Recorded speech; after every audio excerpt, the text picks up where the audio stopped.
everybody, my name's Dodgy Git and this is the Dodgy Git Show. Welcome to the show. Gone live at 20 to 3 in the morning because I can't sleep, so I just play around with it, see if you can yeah.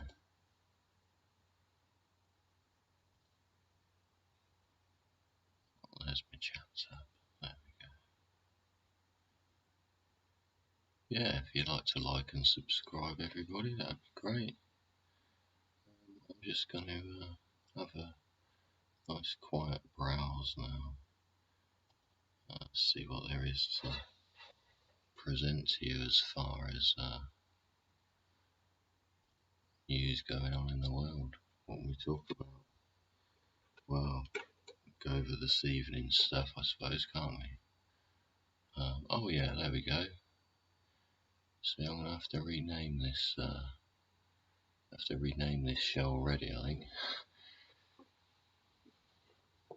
Hopefully, I'll be able to show you what I need to here.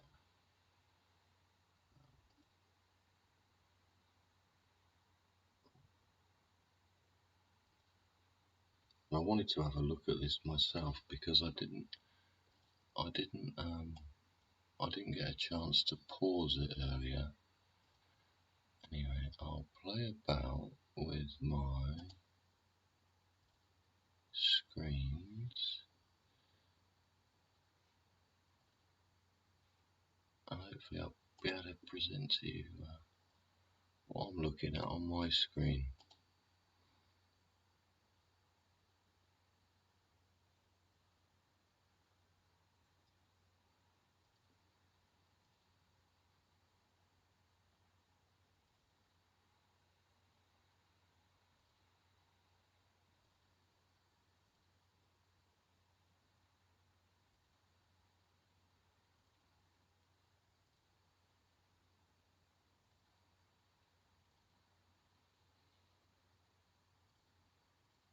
Well, I hope you're alright, whoever you are and wherever you are around the world.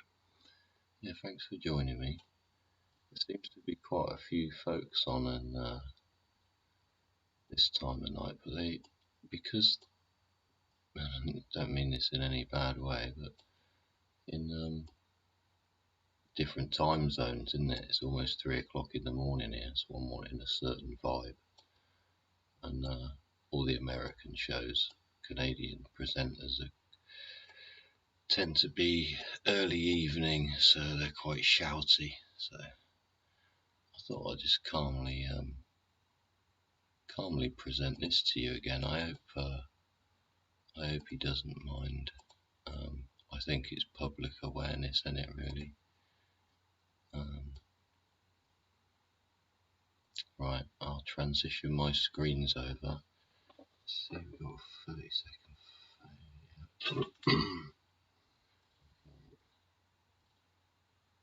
Hopefully you can see Dr. John there. If you're new to the channel or the show, my name's Dodgy Git, and this is the Dodgy Git Show. This is Dodgy Git Show 35. I think this is the second or third one I've done at this time of night, so please bear with me. If you'd like to comment in the chat, I'll yeah, if anybody is here, then that'd be great.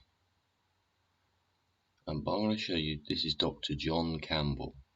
If you're not familiar with him, he's a UK certified doctor with about 40 years experience. If you don't know Dr. John by now, you have been missing out over the whole you-know-what thing. He started off presenting information and he's become very popular. He's go-to daily for the real update. Do you know what I mean? So anyway, I'll play you this and listen in, see what you think. I'll move myself out of the way so that you can see the data he's going to present. And I'd like you to think about yourself, really.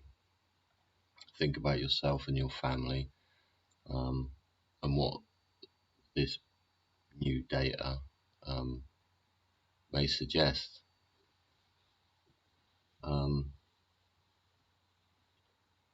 Just let's just watch Dr. John Campbell present this evening's data. Thanks, John, by the way, if you do ever, thank you for what you've done. Thank you in the way you've done it, and thank you for trying to help as many people as you can. You're a proper doctor, and the country loves you from the bottom of our heart, so thanks very much. Everybody else, I'll try and move myself out of the way. What have I got to do there? That one, and that one. Right, I'm out of the way. Yeah, feel free to comment and the rest of it as you feel fit. Thanks for joining me. Welcome to the show. Here's John. Welcome to this talk, Sunday the 24th of September. Now we're going to carry on treading where mainstream media dares not or refuses to tread, looking at excess deaths. And I'm going to be taking data from here today. This is the Organisation for Economic Cooperation and Development. I'm going to be taking data direct from their website. I've put the link there. That's the direct link if you want to check it out. Comparing that with data from our World in Data, largely based from Oxford University and the Office for National Statistics in the UK. And unfortunately, these are essentially in agreement with each other. This is a definite phenomenon which is going on. Thousands of people dying, no one talking about it. What's going on? Let's look at the facts, and you can judge for yourself. Now, to begin with, this is the data here from the United Kingdom, from the OECD. Now, this is the first week of the year, so that's up to January the 7th, that's up to January the 14th, 21st. So they're the weeks of the year. And these numbers here are the excess deaths, so 3,123 excess deaths, 4,164 excess deaths, 22.5%, 26.4%, 19.8%. And we see this all the way through the year. Deaths being above what we would expect, apart from slightly below on week 10, slightly below on week 14, and slightly below on week 429. But otherwise,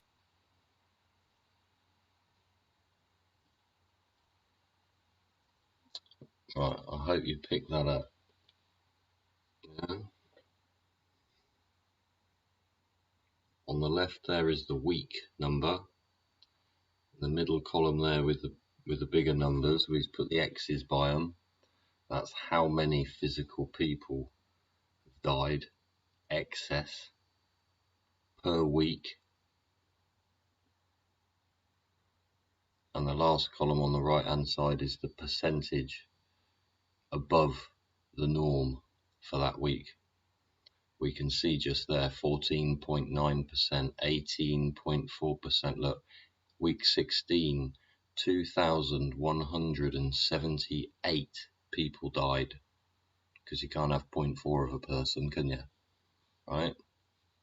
2,178 people died in week 16, on top of the norm.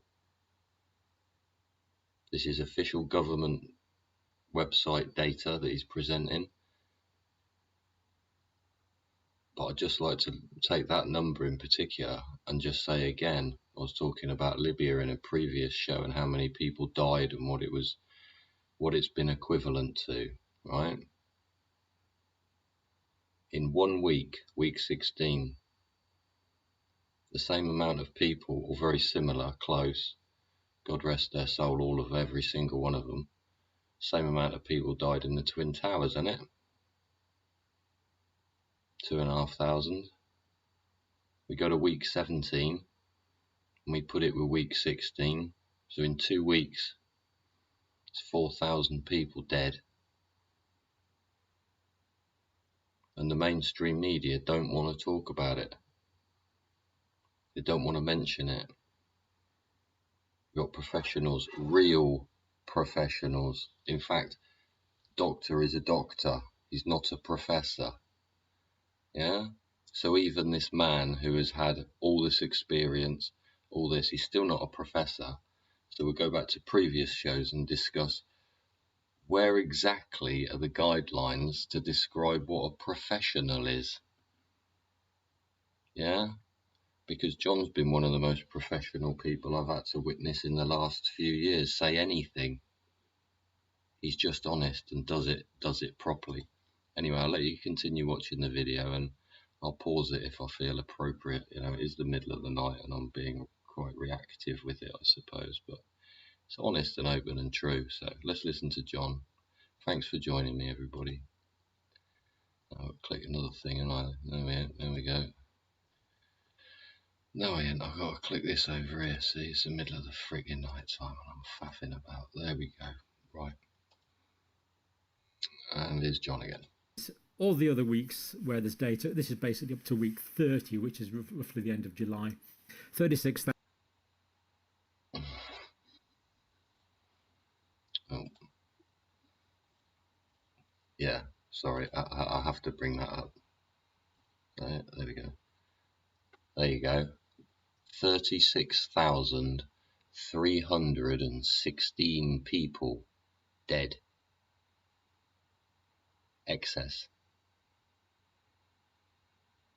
And we've been talking about this for a long time. Yeah, started off with tin hats on it. Yeah, okay. If I can take the tin hat, thanks. Years. Creepy, creepy, creepy, creep. Look, 36,500 people. We'll continue watching, if you would, because this is just the UK. What about the rest of the world? Yeah, should we have a little discussion about that with John? Yeah? Anyway, here we go. Here's the ride off again. I'm Dodgy Git. This is a Dodgy Git show. Checking out what looks like maybe so it's a bit dodgy, isn't it? Yeah, bless up, peeps. Thanks for being with me. 316 excess deaths. It is clear the excess deaths were not limited to 2021, 2022. They are carrying on in 2023. And yet we have this deafening silence about it. So up to about just something like the end, not quite the end of July, I think, in the UK, 36,316 people died, more than we would expect.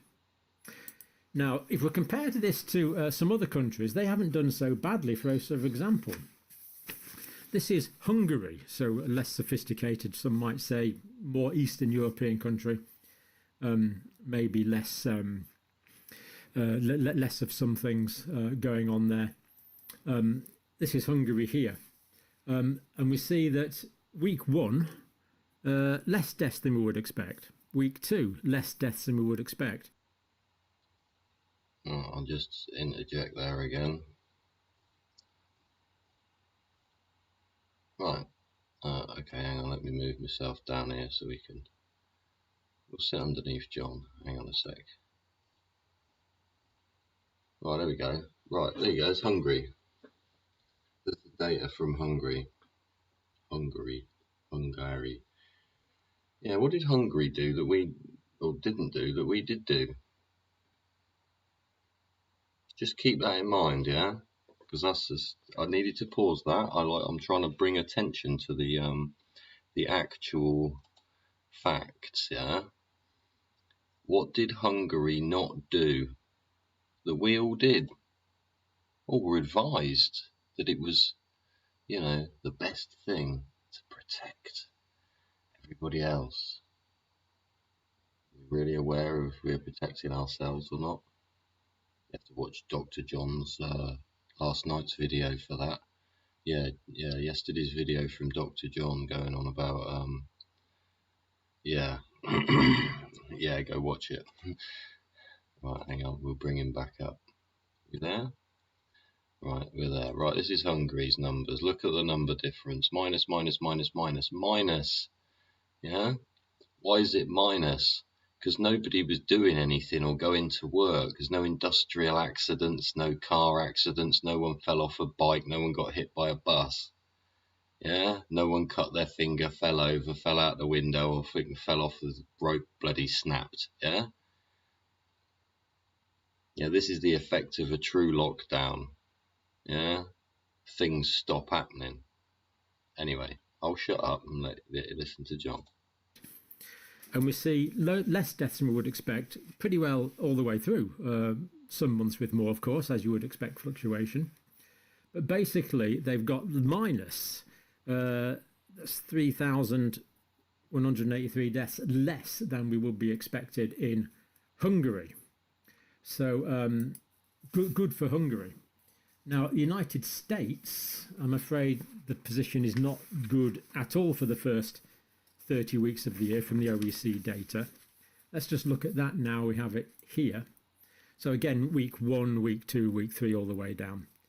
And we see excess deaths in every week of the year in the United States, with excess percentages on the right. I'm afraid we don't see one negative week where deaths were less than expected. And for the United States, for the first 30 weeks, that takes us up to 147,000 excess deaths. And remember, this is in 2023.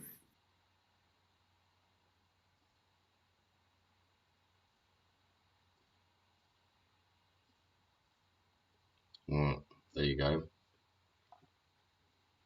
That's the United States, 147,829 people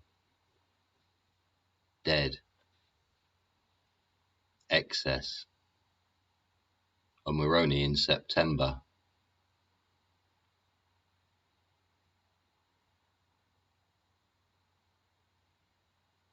For all those that were a bit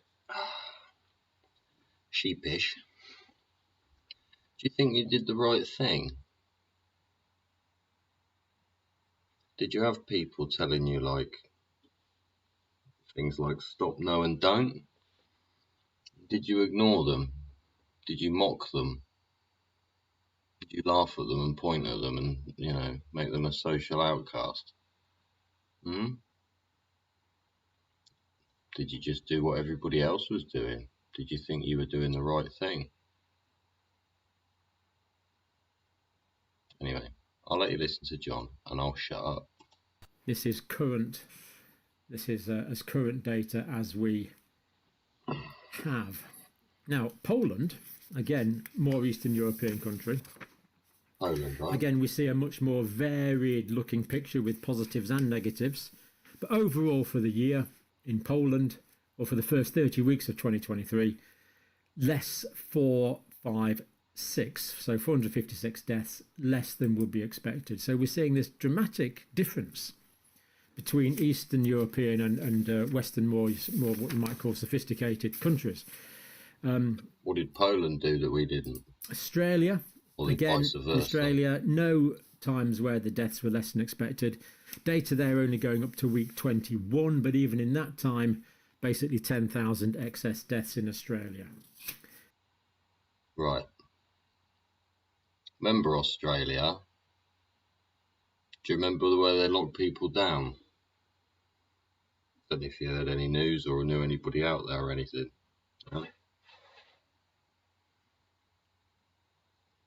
They're literally not letting anyone go down the street.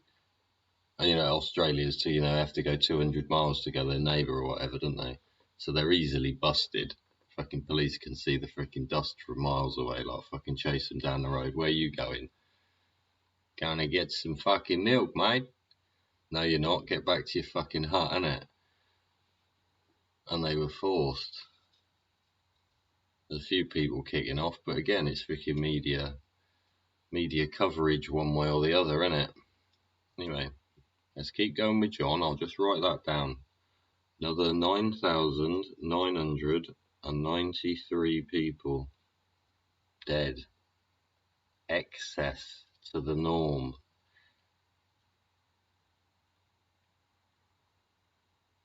Is it getting there, yeah? Is it sinking in? So you diluting it, yeah? Are you absorbing it at all? Canada. Now, the OECD data in Canada is not complete. Our world in data is much more. Who's in control of the data in Canada then? Trudeau? Funny that, eh? Complete, but there's been changes in the way that the Canadians have collected their data lately. So I think we can be fairly sure that this data for the first 21 weeks is accurate. Sorry, for the first 11 weeks only is accurate. And we see excess deaths all the way through, unfortunately, with these kind of percentages, 9, 8, 6, 3% excess per week.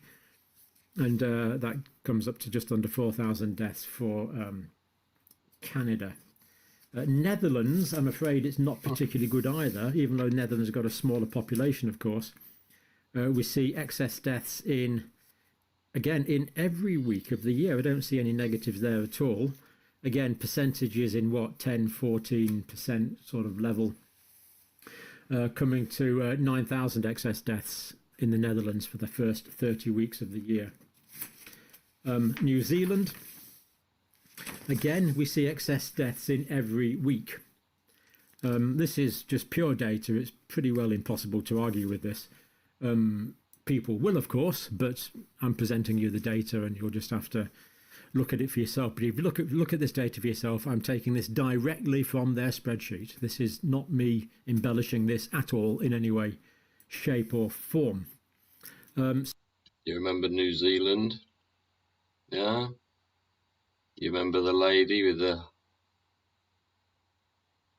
Oh yes, please just take it. It's the best thing you can do for the whole of society. Yeah. You remember that fucking thing? So New Zealand coming to 2,804 excess deaths 2,804 for the first 30 weeks. 805. Sweden, slightly better. They've had less. Won't go through all the numbers, but Sweden have actually had less excess deaths. What did Sweden 1,000 do? less, even for the small population. That's a negative figure, less than they would have expected. Denmark, however, is positive. They've had more excess deaths again, very few negative months in Denmark, leading to 1,895 excess deaths in Denmark for the period of time. Now I'm going to show you some graphics now from the, I think the first ones are from Our World in Data that are basically consistent with that. Just before we do that, maybe like me, you're getting a bit fed up of being told what to do in order to conform. And we are being subjugated more than I can remember in my lifetime. So here's a picture from a former era that I've known for a long time, but I've just rearranged, just had my interest in it reignited, really. Everyone performing the salute. Conformity, doing what they're told, doing what the mainstream narrative orders them to do. Or is it everyone? Well, of course, it's not everyone. There's one man standing tall. Everyone giving the salute apart from one man who refused. Now, all of the people in this picture are dead now, I guess. And this one man, August Landmesser, obviously died for his beliefs. But out of everyone in that picture, men and women, one man there died with dignity, with his head held high, refusing to conform. Quite moving, really. And just before we go on, oh, that's him there, yeah. Almost certainly him. There's some debate about it, but it's almost certainly August Landmesser. He was sentenced to a military penal colony where, of course, he was killed. And let's look at some data anyway. I just, there's just so much pressure on everyone to conform at the moment. I just feel it's worth learning from heroes of the past, perhaps, and having the courage to stand out from that which we are ordered to accept. Anyway, I digress. Now, this is from Our World in Data. So here we see excess mortality, deaths from all causes compared to projection. And we see it's unfortunately just peaked lately. So above the zero line most of the time. And as we've seen, the average is quite a bit higher. Australia, well, sadly, since September 2021 and all through 2022, well into 2023, the excess deaths in Australia continue. And my friends and colleagues in Australia tell me that there is no outcry in the mainstream media. It's very, very hard to explain. Outcry in certain circles, but not in the mainstream. Why not?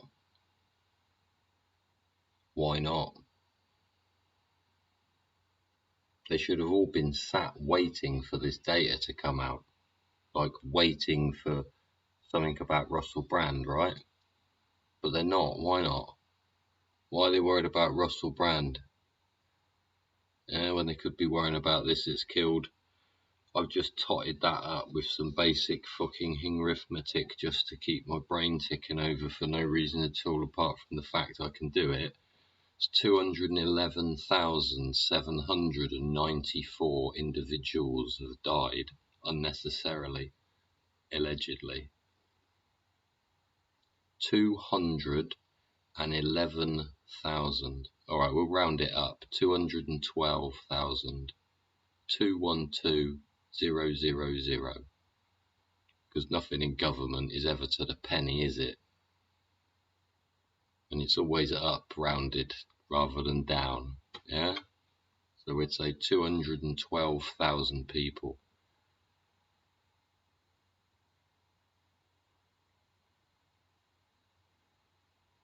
That's just what we know about. And that's just the countries he's said. What's going on elsewhere? Anyway, he's got, 5 minutes of his thing left. We'll let him do his presentation and we'll thank him muchly again, eh? Yeah, I'm Dodgy Git. This is Dodgy Git Show. Thanks for joining me. I hope you're getting the gist of all this, right? His clicker, Dr. John's clickers, just clicked over to 131,000 views for this video. So if you haven't seen it, I advise you do. We just need to look at this independently, as I'm trying to do now, and ask these questions. Canada, as we've said.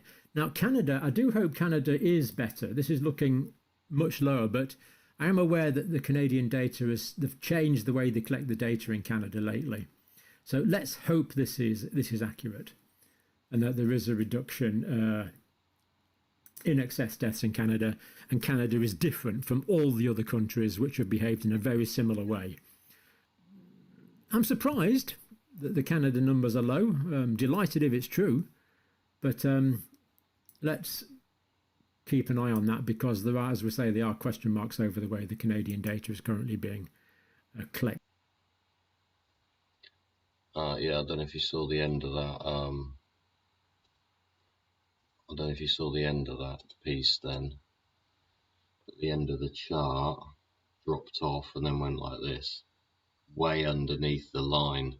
Yeah, that's where something as significant has happened in the way they're dealing with the reporting. Yeah, the way they're presenting the numbers.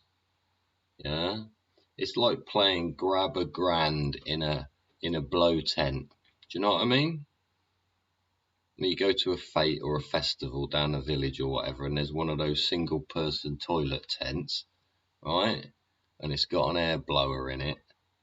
And people throw handfuls of freaking Monopoly money in there, and the kids have got to grab as much as they can in the day, yeah? You imagine you played that all day, and just before the end, you went and threw another wedge of cash in there and let 2 more people go and play. Who do you think could win? Yes, it's a bit of a setup. Yeah? Well, that's my opinion. Yeah, I'll get out of the way again if I click the buttons around enough. Oh, you want to go that way and then that way, and one of those and some of this. There we go. Let's let John finish. I'll shut up again. Would be disappointing if there's anything going on untoward, of course. Ireland, I'm afraid, excess deaths remain high. Again, basically all the way since early 2021, throughout 2022 and well into 2023. And of course, when Omicron came along, 2022, we expected the excess deaths to go away, but they haven't. And in 2023, we're still in the Omicron era now, and these aren't COVID deaths. The vast majority of these, of course, are not COVID deaths. So what are they, do you think? What do you think is going on? Because this man is a professional doctor and he can't explain it. Hello again, everybody. I'm Dodgy Git. Welcome to the Dodgy Git Show. 212,000 people there, John's just reported to everybody, the world, of what's going on. And it's quite difficult sometimes to, to even analyse what you're supposed to do about it. I don't know about you, but one sometimes feels a little helpless. Yeah, like there's no point, like they won't listen, like they don't care, like the freaking people from the top are talking about talking about it and just handing it down to them as a script to come out with. Like I don't know how else to explain what's going on, to be quite honest with you. What is causing those things? Are people suddenly getting hit by buses? Are people suddenly getting hit by buses? What's going on? What has been,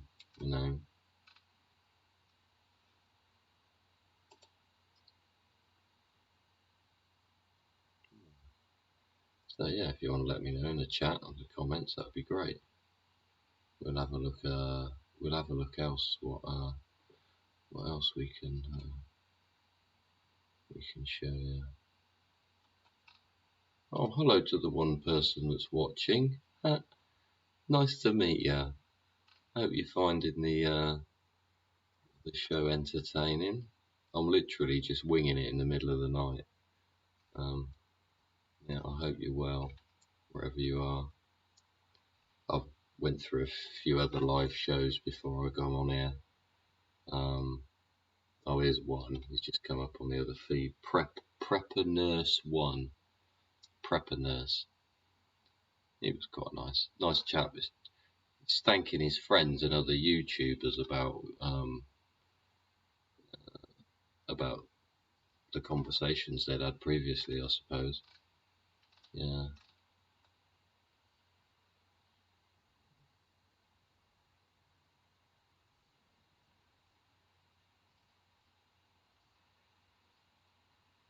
Oh, and then there was 4 other chaps, wasn't there? What channel was that? The Shully Network. They were swearing their heads off. But they're ever so funny. Genuine geezers, like, had little, because I'm quite new to this. What's this, show 35? So what, I've probably been doing it about a month. But I haven't really bothered playing with the software very much. I want it to be quite an honest and straightforward looking display. I don't think you guys need a load of distraction from whatever I might be talking about.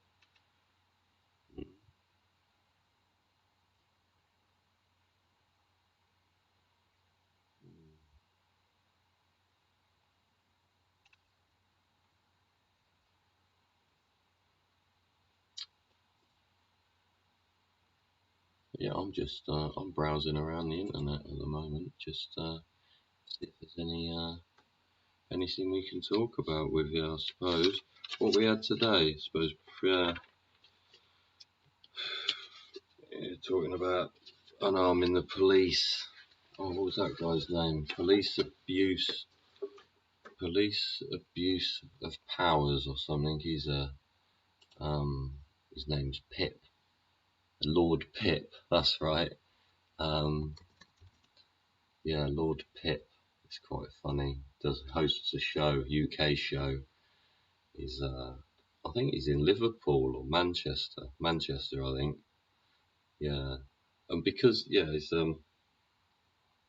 he was talking about the firearms officers giving up their weapons.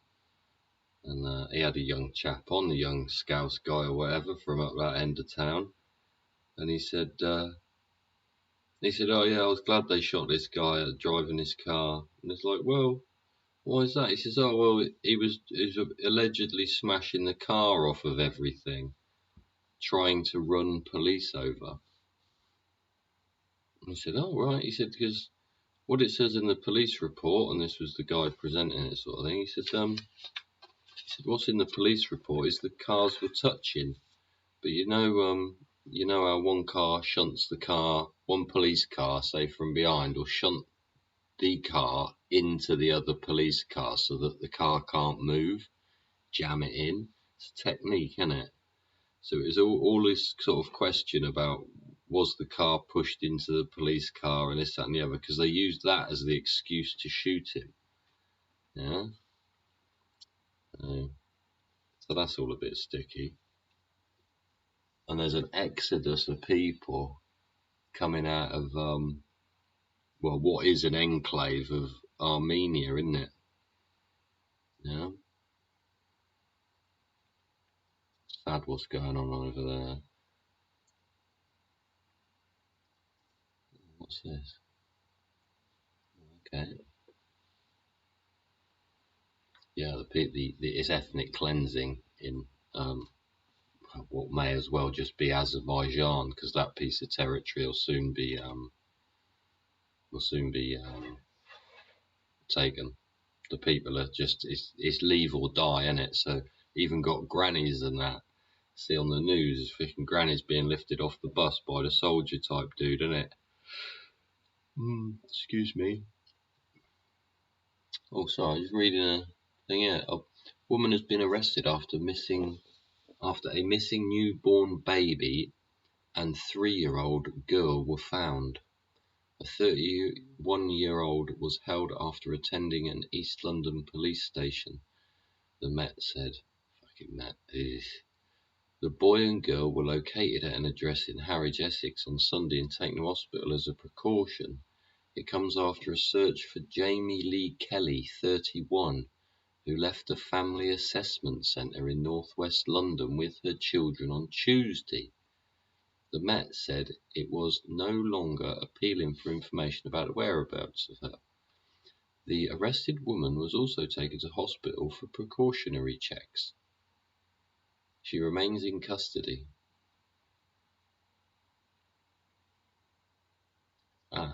Police said a 63-year-old woman was also arrested at the address in Harwich on suspicion of child abduction, assisting an offender, and perverting the course of justice. Oh, wow. Yeah, she remains in custody, East London. Earlier, police said 2 people in Dagenham, East London, have been charged as part of the investigation. Ashley Hawkins, 52, and Jordan Hardy, 30, are due to appear at Southend Magistrates on Monday. They've been charged with 2 counts of child abduction. Wow.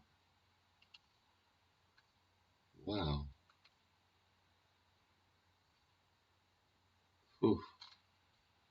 Wow. What can you say? Yeah, we'll say. Okay. Because the Met Police are putting their guns down, allegedly. They want to bring the fucking army in, don't they? Army called in as Met firearms officers put down their guns. Oh, excuse me. Alright.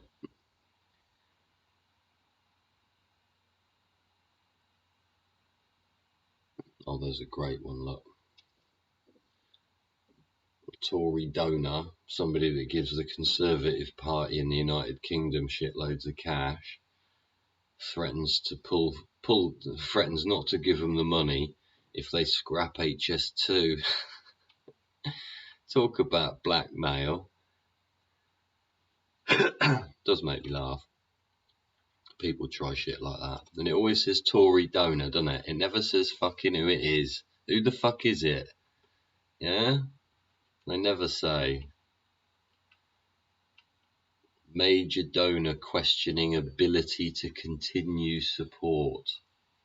No shit, Sherlock. Prominent conservative donor. See, they'll change the word a little bit. Yeah? Funny, isn't it? And it is funny.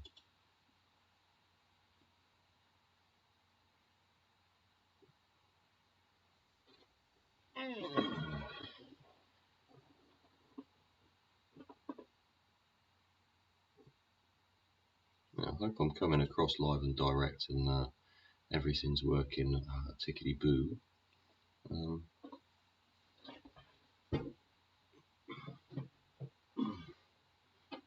Let's go and do some stuff. Back in 2 minutes, folks.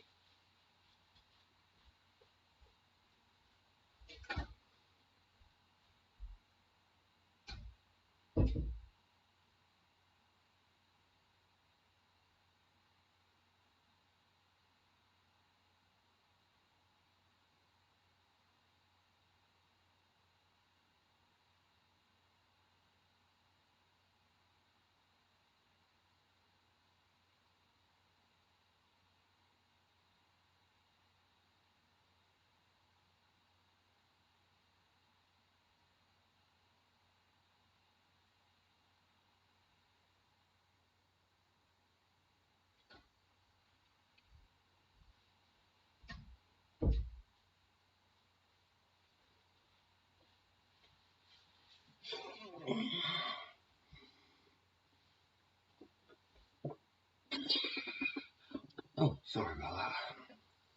Back live and direct. Yeah, well, we're talking about loads of different stuff. I was going all over the bloody place. Going all over the bloody place. Had a bit of a week though, haven't we? That's been a bit of a week. Flipping heck. Oh. How's your week been? Yeah? You done much? Been anywhere? Seen anyone?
Right, I hope everybody's alright out there.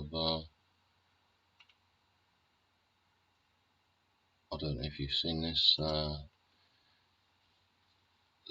video yet. If you haven't, I'm just gonna bring it up on the screen for you. It's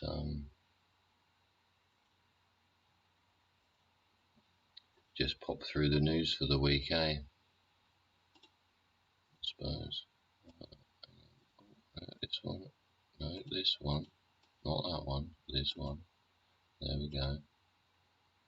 There we go. I'll put me down there and I'll flip that over there like that. Hello. There we go. Right. Let's have a little listen to Rusky. Alright, and see what he's got to say about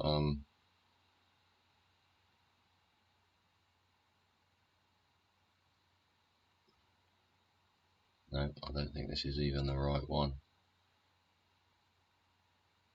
No, I don't think this is the right one. Okay, hang on a sec.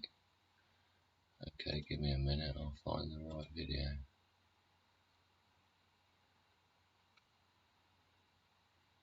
This one here, isn't it?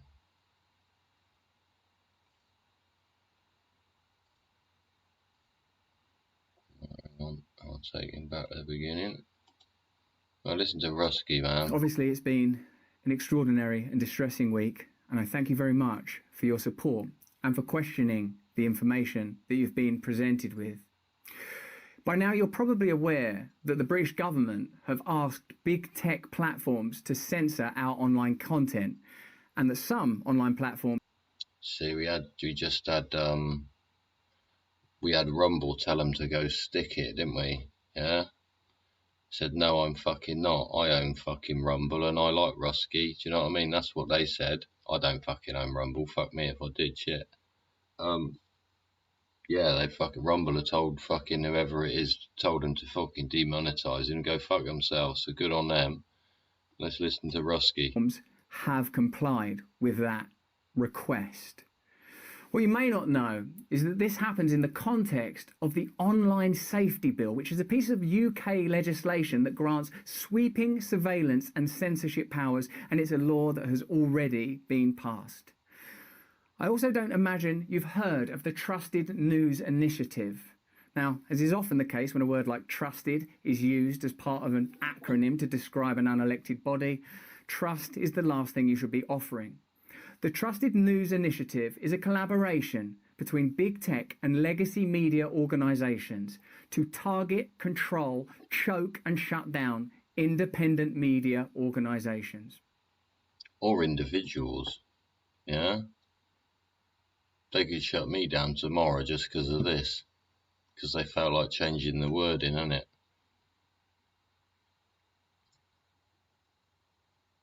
And it's happening everywhere. John said the same. Dr. John says the same. What's going on?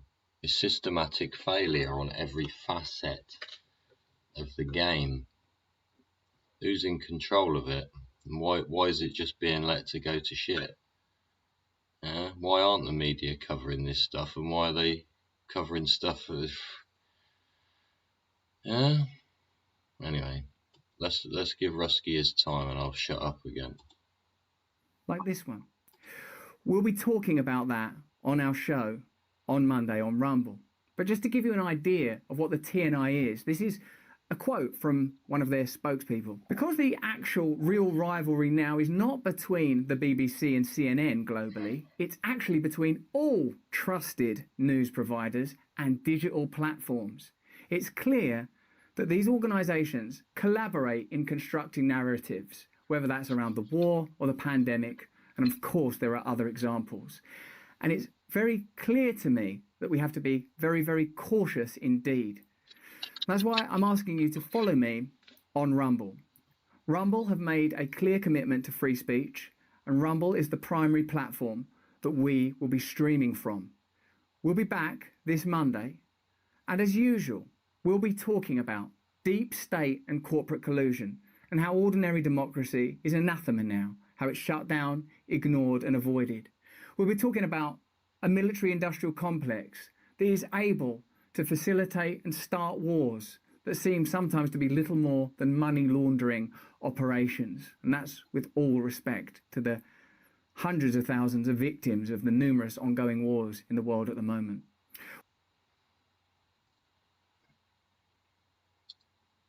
Do you get what he's saying? Do you get it? Do you understand it? Yeah? You on his fucking side, on his team, on his fucking wavelength? Yeah? Is your fucking inner chakra fucking align and shit like that? Yeah? What do you reckon? Just let him finish. There's only a minute left. We'll be talking about the role of Big Pharma and how Big Pharma have been able to influence government policy around the world and how they've been able. Big Pharma, right? I don't know how old you are. I don't know where you live. I don't know who you are. I don't know if you're black, white, whipping anything, do I? Yeah? I'm just talking to my little dot on my computer that's the camera, yeah?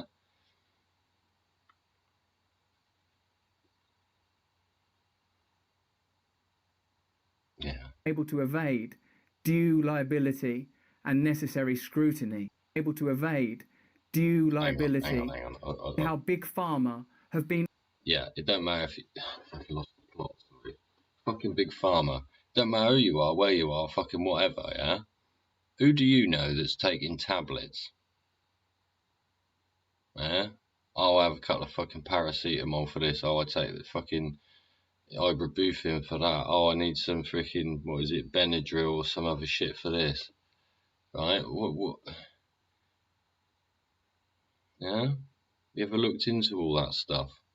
Just out of curiosity, instead of just fucking swallowing it because the fucking doctor said, oh yeah, I've written you a prescription. Yeah? Same as fucking codeine. I was taking cocodamol for a fucking good few years. And I became addicted to it, and I had to come off it. It was fucking horrible. It really was fucking horrible. That was a fucking like a proper withdrawals from from cocodamol. They were the big fuckers, you know, because you want the pain to fucking go, didn't you?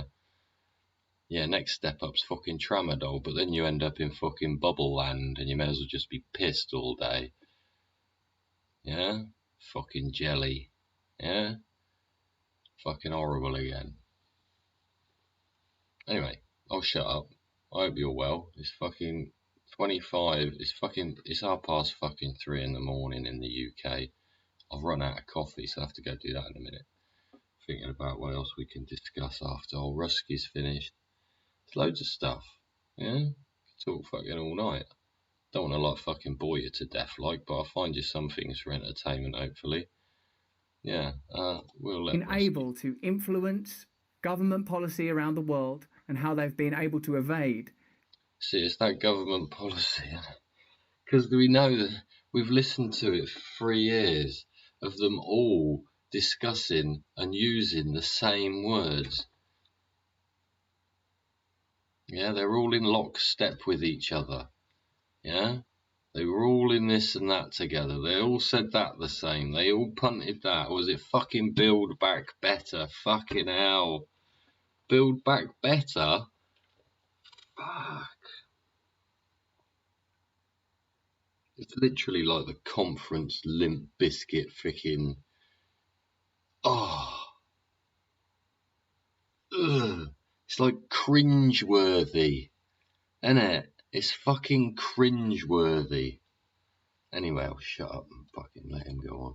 Due liability and necessary scrutiny, how they've been able to avoid media investigation that perhaps ought be due them. And of course, we'll be talking about media corruption and censorship. So please follow me on Rumble, because that's the only way that we can keep our voice. You can go to rb.rumble. There you go. Go check him out on Rumble. Yeah? You can check him out on Rumble. He'll be happy that you come along. I think I subscribed to his Rumble channel. So much freaking stuff come up. I don't know what's happening from one freaking week to the next.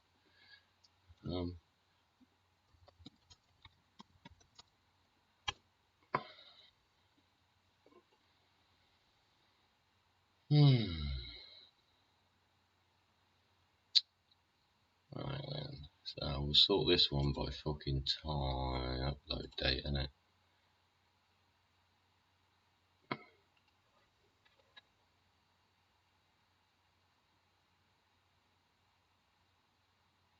Oh. I'll just have a little look through this. If you don't want to be bothered getting out your credit card. Ah, yeah.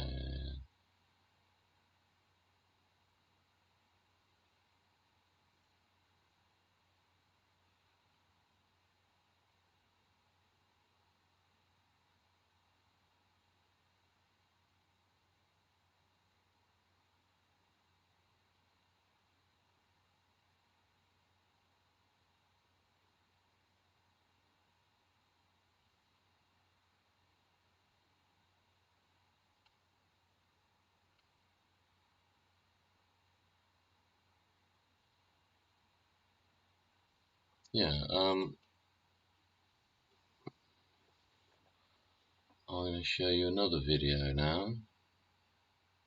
Oh, I don't want to see shorts. Why are they showing me shorts?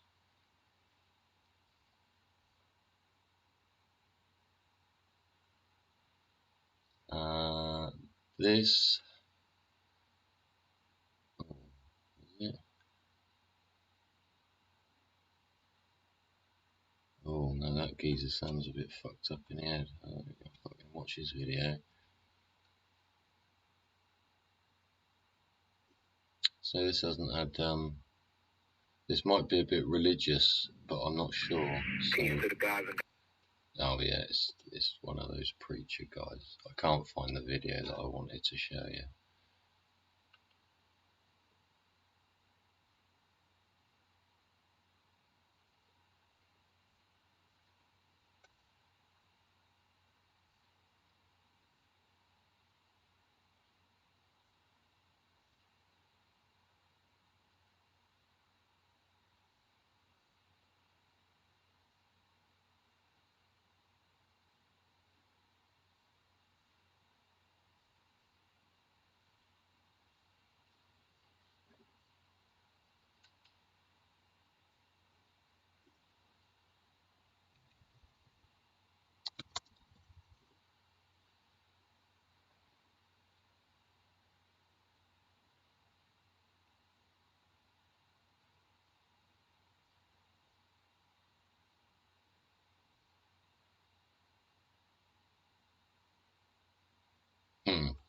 Yeah, this might be it. Probably got a bleeding advert at the beginning, so I'll get myself out of the way of the skip the advert. Oh yeah, see what you think of this. I personally, I can see past the bullshit. Yeah, but it's up to you to. Do you think this is a good idea? It's called Automated RFID Student Tracking System. Yeah, and it's a school smart child safety video, right? Yeah, so it's all about keeping your child safe, right? So it's going to be punted, isn't it? Like the seatbelt, right? Here we go. Listen to this. A safe child is of utmost importance for the bright future of any society. At School Smart, we understand this. Let me just say, this is 5 years old, right? This is 5 years old, and although they have 5 years old, and they've had 11,000 views, which is like 2,000 views a year, which is what, like 3 a day or something, which ain't much. Yeah, so they got to get all this legislation in place, right? And then they can just drop it on you like a punch in the arm. Shit. That is why our easy-to-implement solution is designed, which provides complete safety to children as its primary purpose. To understand better, notice the tone of the voice as well, yeah? All human conditioning stuff, yeah? All the chinky chinky twinky twit, the plinky plonky music on the xylophone, yeah? All psychological shit, make you feel a certain way, yeah? Anyway, I'll shut up, here we go. Let's take a look at a day in Thara's life and how she is at ease with the help of School Smart. And so are Thara's parents. Every day before leaving to school, Thara's mother makes sure she wears her School Smart badge. Equipped with RFID sensors and monitored real-time by School Smart managers, the School Smart badge tracks every step of Thara, whether she is on the school bus. Right, you see how they've punted it to us, yeah? The old necklace, the old lanyard, innit? The old retractable springy reel you have round your belt, yeah, to open the doors, and you got to keep flipping twang twang every time you pay for something or open the door or log into a computer or fucking sign into this. You got to get this card out, yeah. So because this is 5 years old, yeah, they're punting this round your neck shit, right? But you know where they're going to put this fucking chip, don't you? Yeah, because your kid's going to fucking lose it, isn't he? She, it, they, it, fucking, oh, watch a video. Classroom, or even her school playground. And all the 7 modules built around the School Smart badge only help to enable the safety of Thara in a more robust manner. See, they've punted it as fucking intelligence as well. School Smart, yeah? Means if you don't have it, you're fucking thick, right?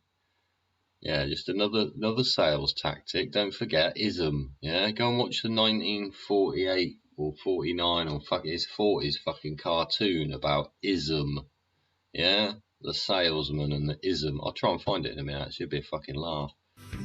Comprehensive en route surveillance tells her parents the location of her school bus, and the School Smart manager can even monitor what's happening inside the bus, thanks to the cameras installed in the buses. Hey. Thara's mother gets appropriate alerts on her mobile. Now that she has reached school safely, she enters the school campus, where School Smart's Campus Solution Suite ensures absolute safety of Thara. There is no need for the teacher to take a roll call because that task has been assigned to School Smart's automated attendance marking system, and thus eliminating the outdated manual attendance register. Oh, it's so outdated. Now that it's lunchtime and Thara is playing with her best friends in the playground. Isn't it funny? And it's fucking not, right? But it's funny. You want your kid there to fucking sign in automatically to school, right? Where's the register? Teacher ain't got one, has it? A fucking auto register. But what does the teacher, from the very fucking moment he starts writing the fucking book for that class for that year, yeah, in the register, it's got everybody's name, hasn't it? Written down, or they've probably written it in there in an alphabetical list they've had to figure out because they've just been given this fucking list of 35 kids they got to educate, right? And it's up to them to manage it. So they've managed it by putting the fucking register together with their names on it, and they're gonna tick them. And when the teacher ticks them, their name that they've called out verbally through passing through their eyes, through their brain, and out of their mouth, right?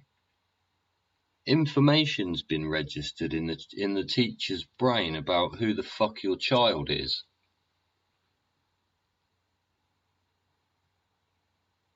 Yeah? And what the teacher's also done is fucking looked up and looked at the child.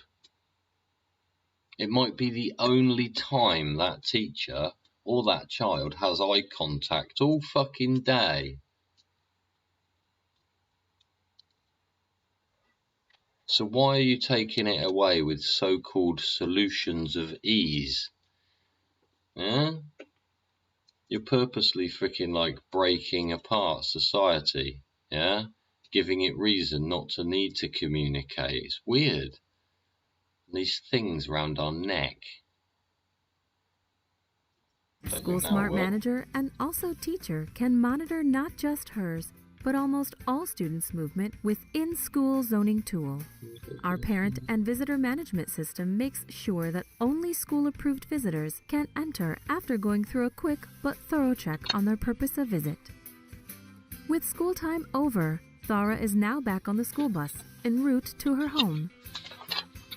Thara's parents know that she will reach home faster because of the route optimization tool that plans the easiest and hassle-free bus route for the bus driver to follow. But since her mother is out on a small job and cannot pick up Thara, she uploads the photo of Thara's uncle in School Smart's Smart Pickup tool that authorizes him to pick her up. Thara reaches home safely, and her mother gets alerts in her mobile that Thara has alighted and picked up by her uncle, giving her the much-needed joy and peace of mind. Not just Thara, but children of schools across India are looking at School Smart as a revolutionary child safety solution. See that?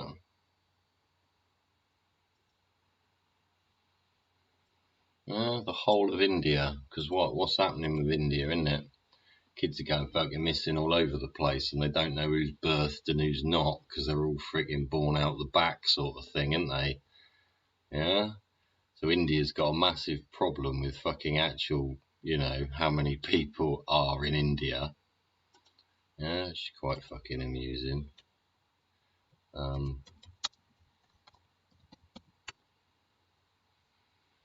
If you're not familiar with these like sales tactics,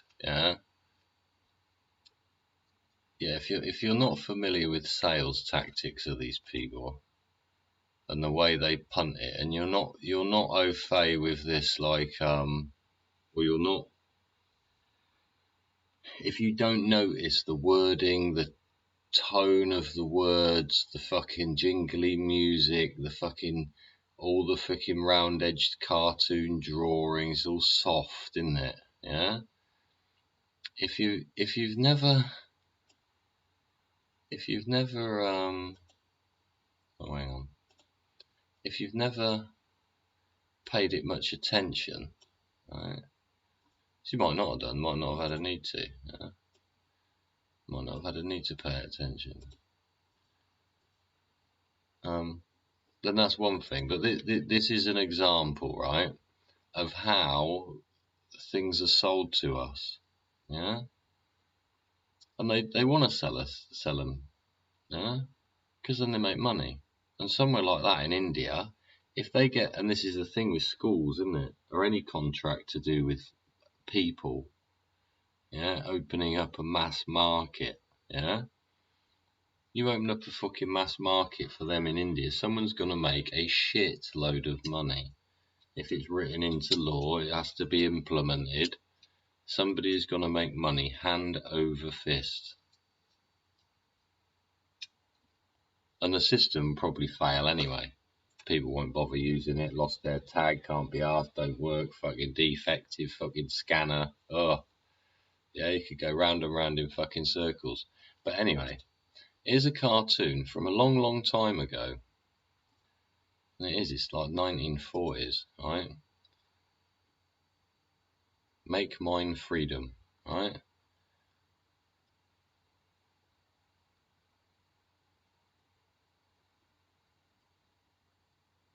I think this is it. I'll play it and we'll see.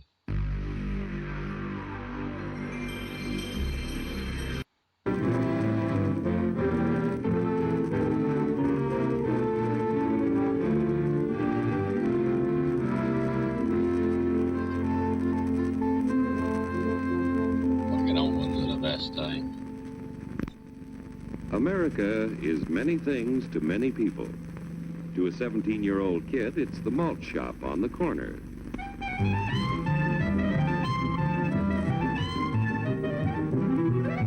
To Grandpa, it's the front porch in the cool of the evening. To Mother and her family, it's church on Sunday morning. And to Dad, it's his favorite relaxation.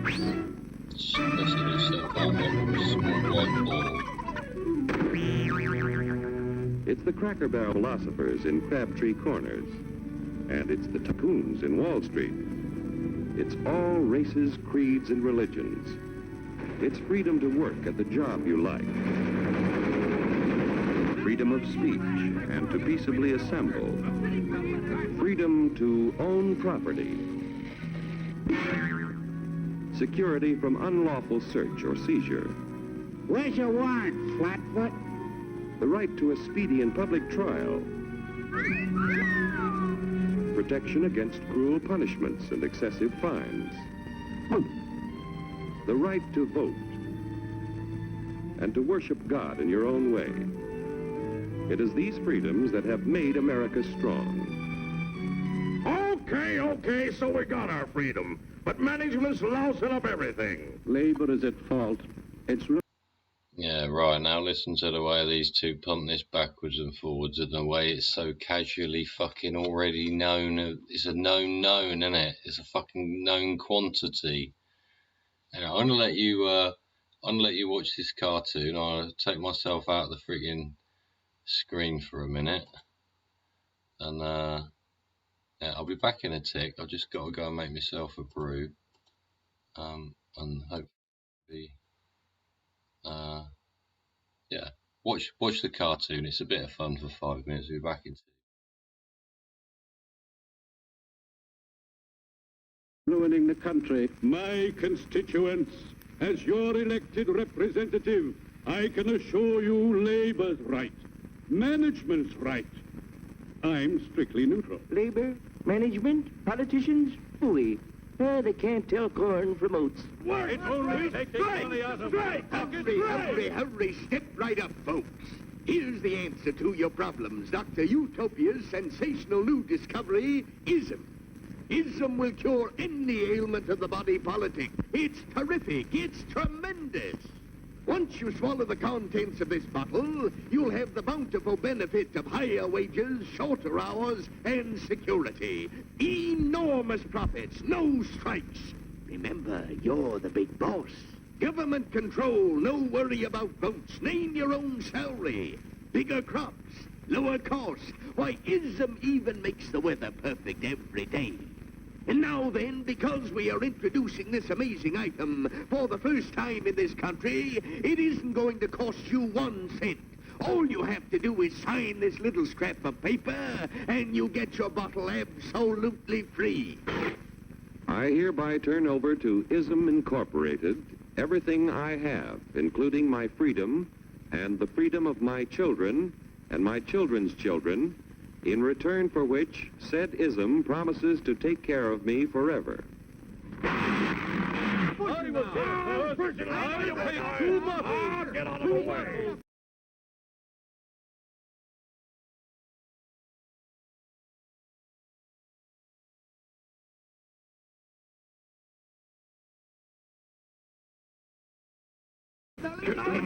Pardon me.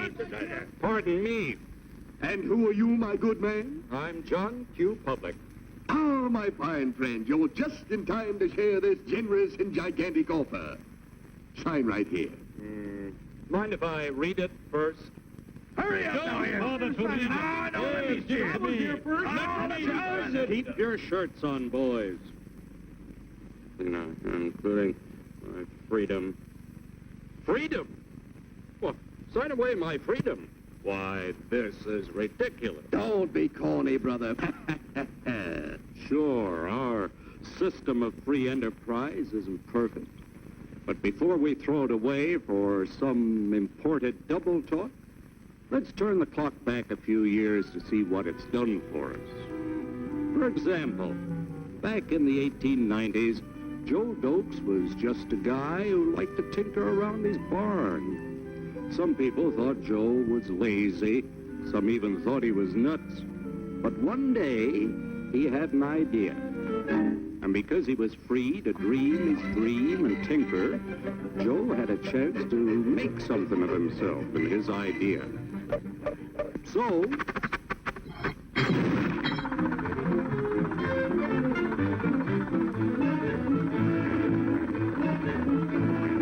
of course, some people didn't think so much of Joe's idea. But that... What do you think about the spinning jenny or the printing press? Didn't stop him.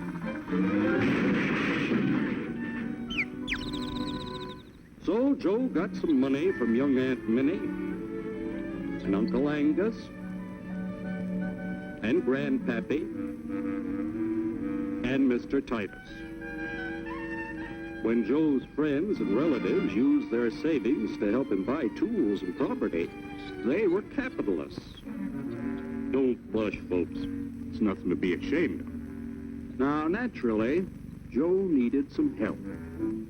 So he hired Willie Lumpkin, who was out of work anyway, and before long, Willie had the know-how and became skilled laborers. Because capital, management, and labor worked together, Joe's idea grew. It grew and did things even he never dreamed of. Today, the automobile industry provides millions of jobs that never existed before. And remember, this is a story of only one industry. Right, so I hope you get the general idea of that. I could sit and watch the end of it, but it's a bit dated, really. Although we're still talking about car industry now, aren't we? I think again we talk about India and how it's I'm sure there's some contracts being discussed about manufacturing components for vehicles. You got GM staff in America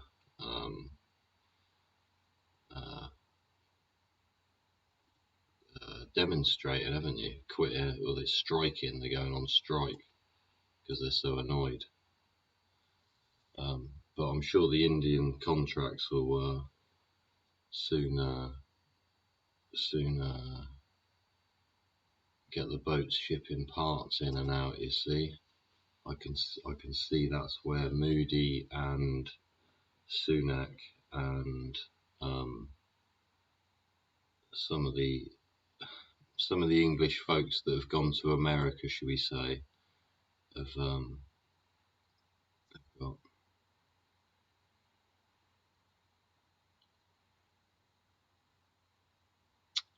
Yes, this I wanted to show the world as well, which I'm quite shocked about, really, and I'm not sure how it's been addressed. And I suppose I should look some bits and pieces up first. But this is to do with. This is 1977, right? This is 1977, and the nuclear mess that's been left in Australia, yeah, and America.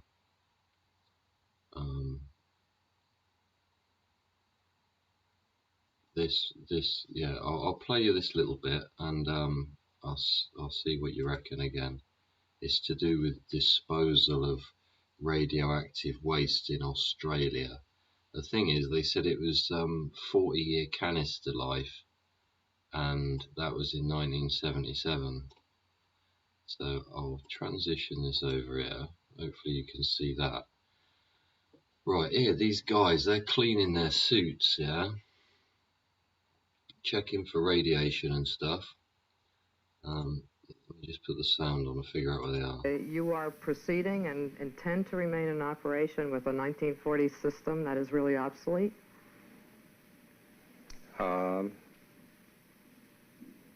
The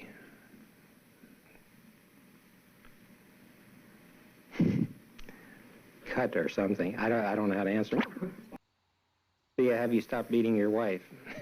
The plant manager, who was sitting off. Oh, did you hear that? Yeah? Get back. In order to detect a leak, we must have some leakage from a tank in the first place. Right. Hear that? To detect a leak, radiation leak, it's got to be leaking. Right? Much like my van I've discussed in previous videos. 10p seal for 800 quid. Yeah. Yeah, we'll just listen to him again. So that by the time you discover it, the damage is done. A small amount of damage is done. It's been reported that you really substantially... How could he possibly claim a small amount of damage will be done in comparison to what? See, this is the trick and the wordplay we get that slips in and people don't notice, but they absorb it and it affects their narrative and their fucking way of thinking, right? That man just slipped in another word, an additional word of description, right? The word was small. It implies that there's nothing to worry about. It's minor, yeah? But again, he just said we can't detect a leak until there's a leak. And this is in 1977, right? 46 years ago. And the containers were given 40-year life. So, well, we'll carry on listening to him and see what he's got to say. But you saw that bit. He asked them to cut. really increased your problem of dealing with large volumes of liquid waste by using a neutralizing process. Are you still using that process? Yes, we still use that process. If you know it created a problem, why don't you change the system? This is the system that we were born with in 1944. Did you hear that? This is the system we were born with. I know this is old, right? This is the system we were born with. That's like somebody saying, well, we've always done it like that. Isn't it? Yeah, let's play it on. All of our facilities are designed to handle caustic waste. To change it at this point, in view of the fact that we have 152 tanks in place, would be a horrendous problem. Is it fair to say that you are proceeding and intend to remain in operation with a 1940 system that is really obsolete?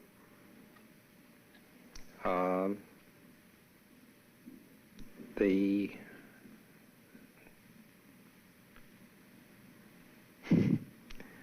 cut or something. I don't know how to answer. That tends to be a have you stop beating your wife. The plant manager, who was sitting off.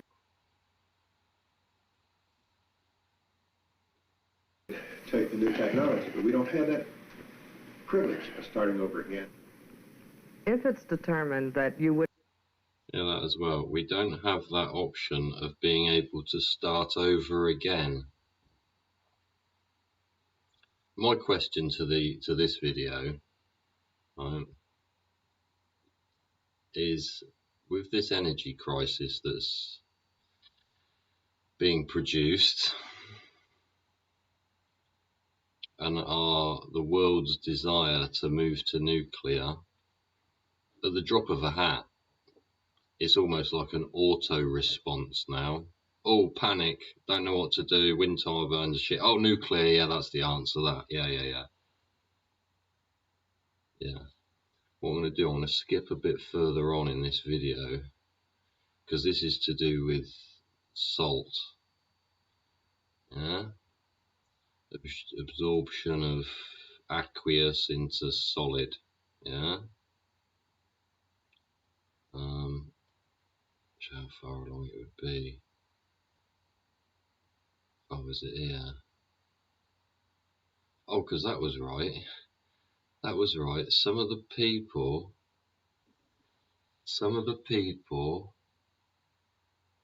were living in radioactive houses because the concrete that they were made from, the concrete was made from tailings from uranium mines. Yeah. So they had to demolish loads of things, right? And there's a bit of the video, and I'm not sure which freaking end of the video it is, and it might be a bit tricky to find.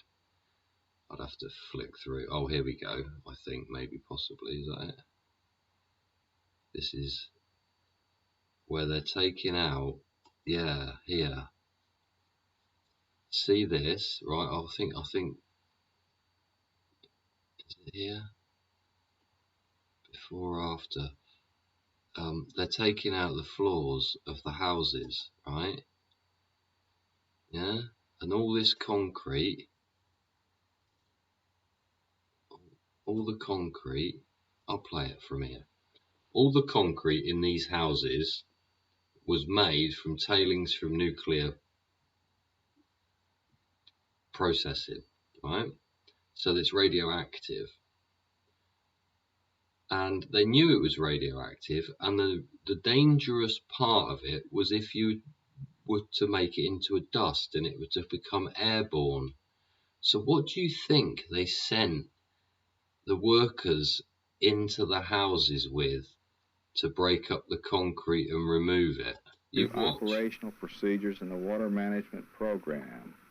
It was created in 1975 to regulate the nuclear industry. To date,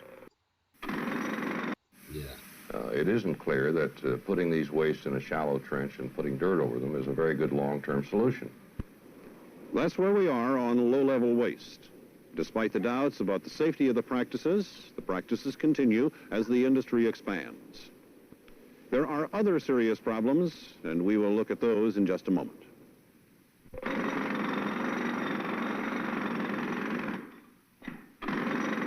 This is the living room floor of a $65,000 home in Grand...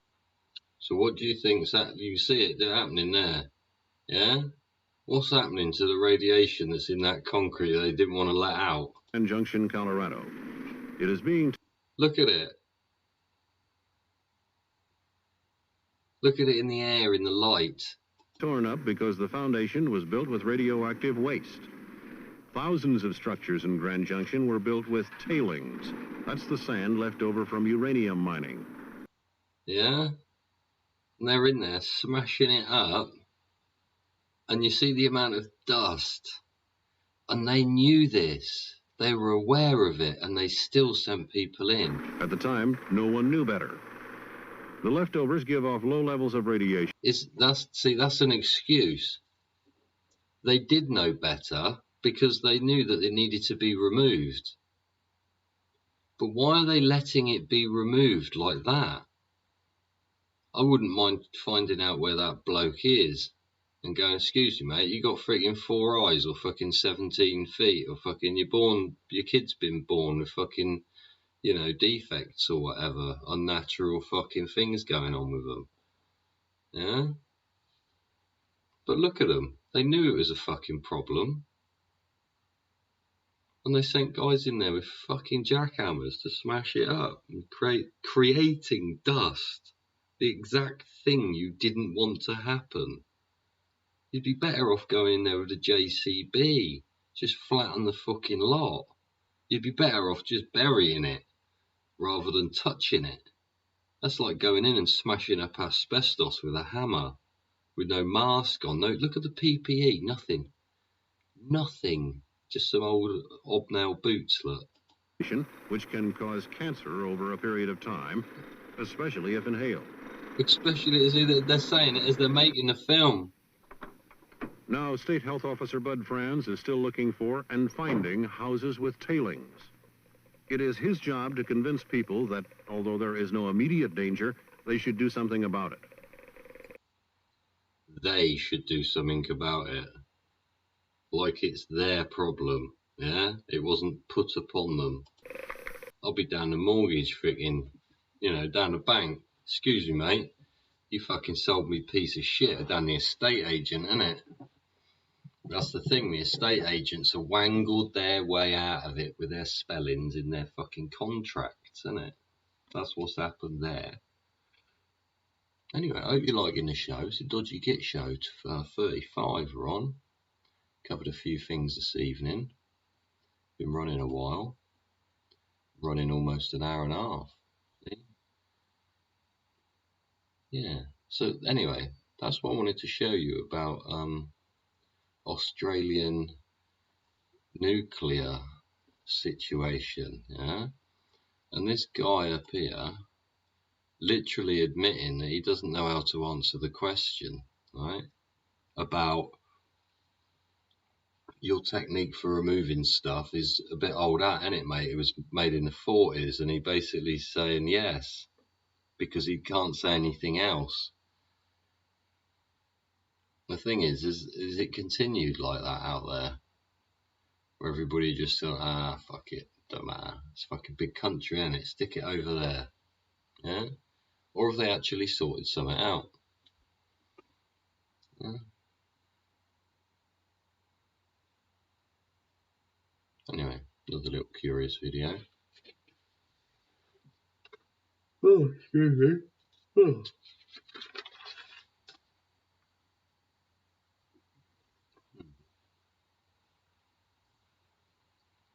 Wow.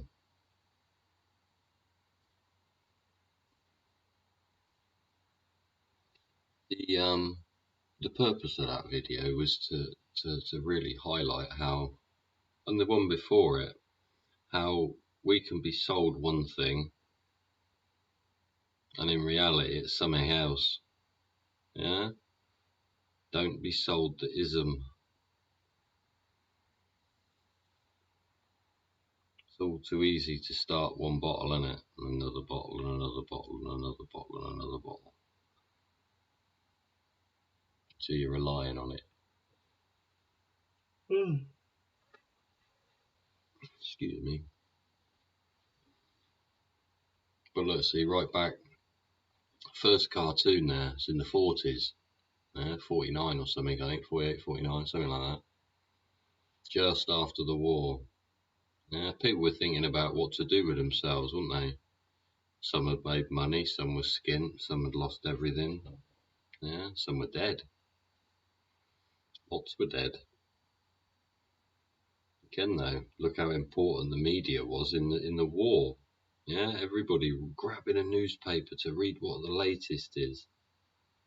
Yeah, all to give us a little tidbit of curiosity about what's going on around the world. But then we're sold stuff like we have been sold ism in the 40s. Yeah.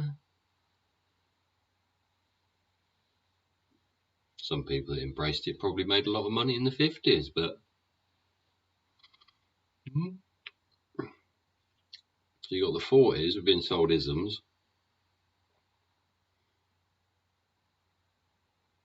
What happened in the 50s? Everybody got married, had a bird, had kids. Right?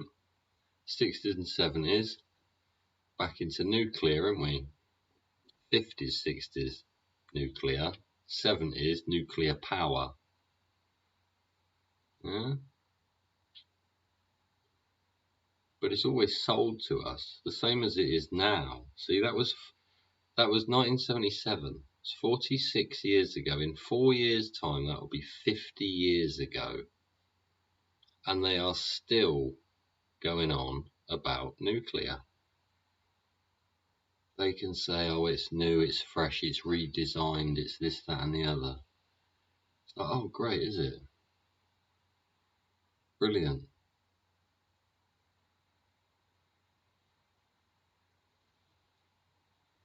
But no, every decade sold something new to me.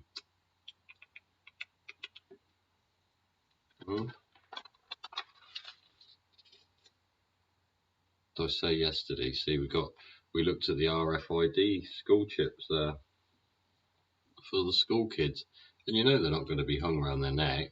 They'll lose them. There'll be every excuse. Like, how many kids go to school now without their tie on?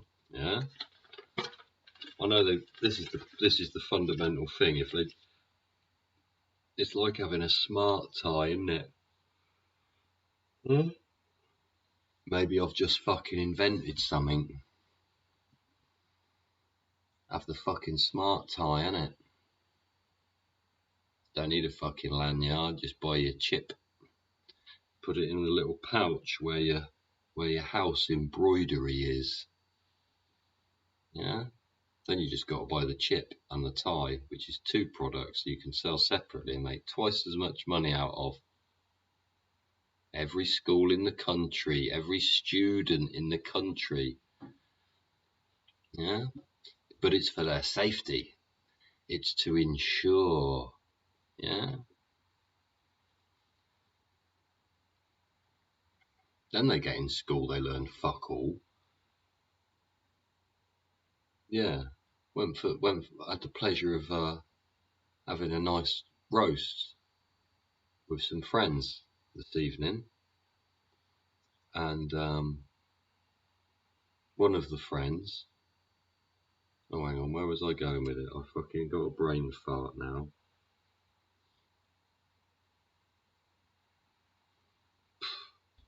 Gone. Too fucking late.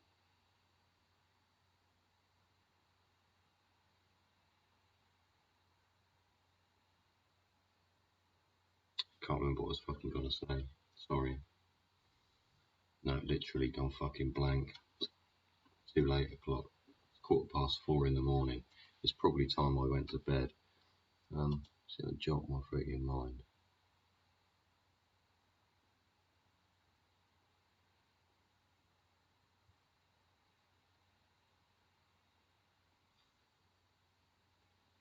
Had dinner this evening. Pleasure chicken roast and all that. People around the table. I said to 2 of them actually, got any homework? School tomorrow. Like. They said, One said no, the other one said yeah. I said, oh, what you got? She said, oh, I got history. I said, oh, what you got in history? What subject, like, what subject matter you covering? She goes, oh, Mormons. And I went, oh, what, Salt Lake City in the American West? And she said, yeah. Like, how do you know that? I was like, you gotta be fucking joking me. Really? Are you doing the American West? She said, yeah. I said, oh my God.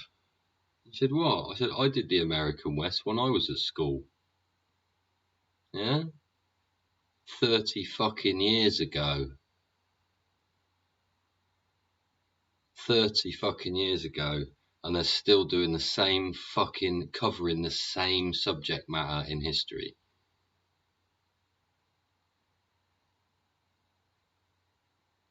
And it's like, how the fuck? It just keeps getting sold to us. The same shit over and over again.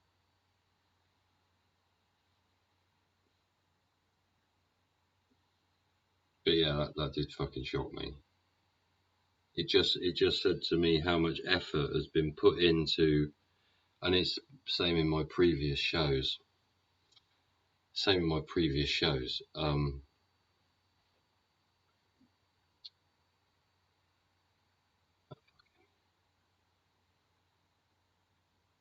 I discussed how fucking teachers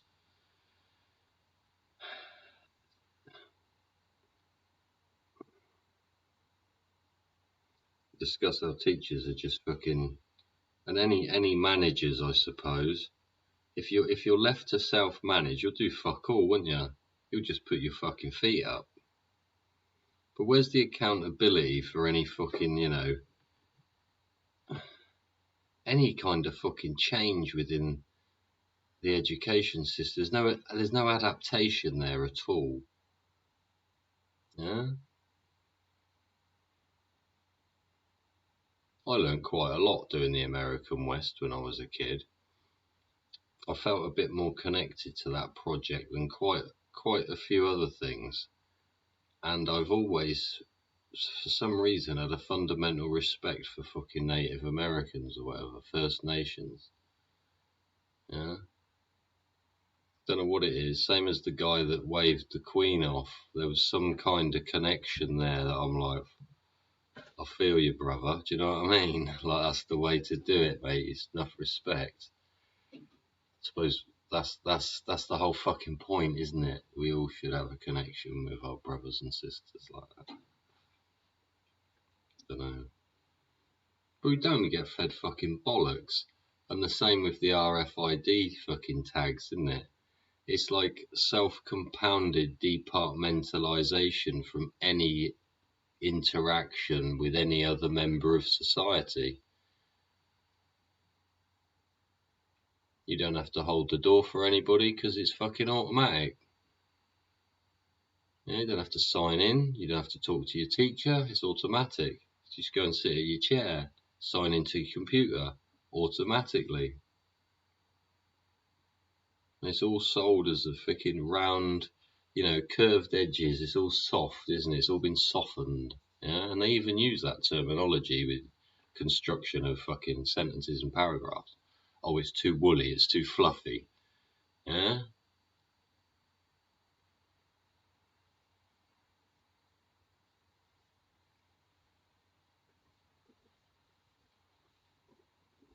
But yeah, the way we've got Dr. John, look.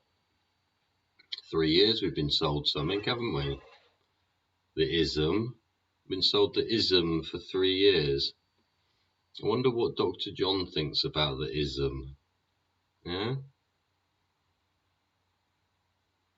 It is quite shocking how it's same language John used the other day, and in one of my videos he's named it. Are we being blagged? Well, it fucking appears so, doesn't it? When we've got 212,000. I can't even get over that figure. I can't get over the fact that people aren't addressing it. Hang on, let me look something up a minute, just out of fucking curiosity.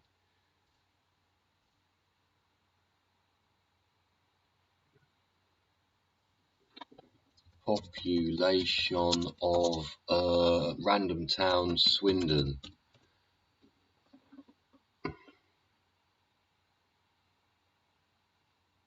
There you go. Population census 21 to...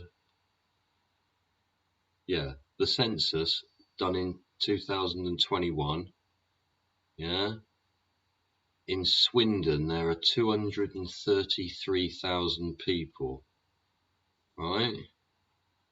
Well, let's just say if you took 90% of Swindon and wiped it off the face of the earth, all right, that might not be a bad thing, but that's the amount of people that have lost their life for no fucking reason at all, apart from they listened to ism salesmen, allegedly. 212,000, and there's 233,000 in Swindon, or there were 2 years ago. You imagine if fucking Swindon just got fucking boom. Again, I know it probably wouldn't be such a bad thing. Just, yeah, we won't go there. There are people that have to fucking live there. I know it's terrible. It must be painful for them. I know. That's why I left. But, yeah, a long, long, long time ago. And boy, I don't like returning very much. Fucking horrible place. You imagine if Swindon got wiped off the fucking face of the earth. And you imagine if it happened and everybody ignored it. This is the fucking point, yeah? They're fucking ignoring it. How can you justify ignorance to that degree? Please, somebody, chat, comment, fucking like, share, subscribe, tell your fucking gran, yeah? How the fuck can 212,000 deaths, that's just the fucking ones we know about, be fucking justified by fucking anybody?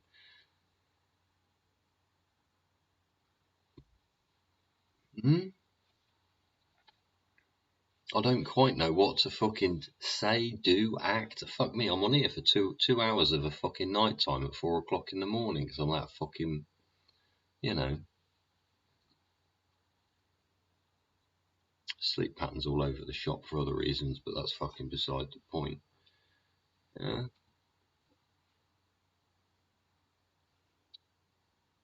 But you see how it all links up? Might look like I'm a fucking madman lunatic, but there's some fucking logic in there. Yeah? Got Dr. John. Yeah? You got the fucking big projects like nuclear stuff and the way they word it. And the way that they're... Yeah? The way they have the ability to fucking obfuscate it and get away with it. Talk their way around a problem or even admit they don't fucking know, laugh at the fucking camera and still carry on with the project.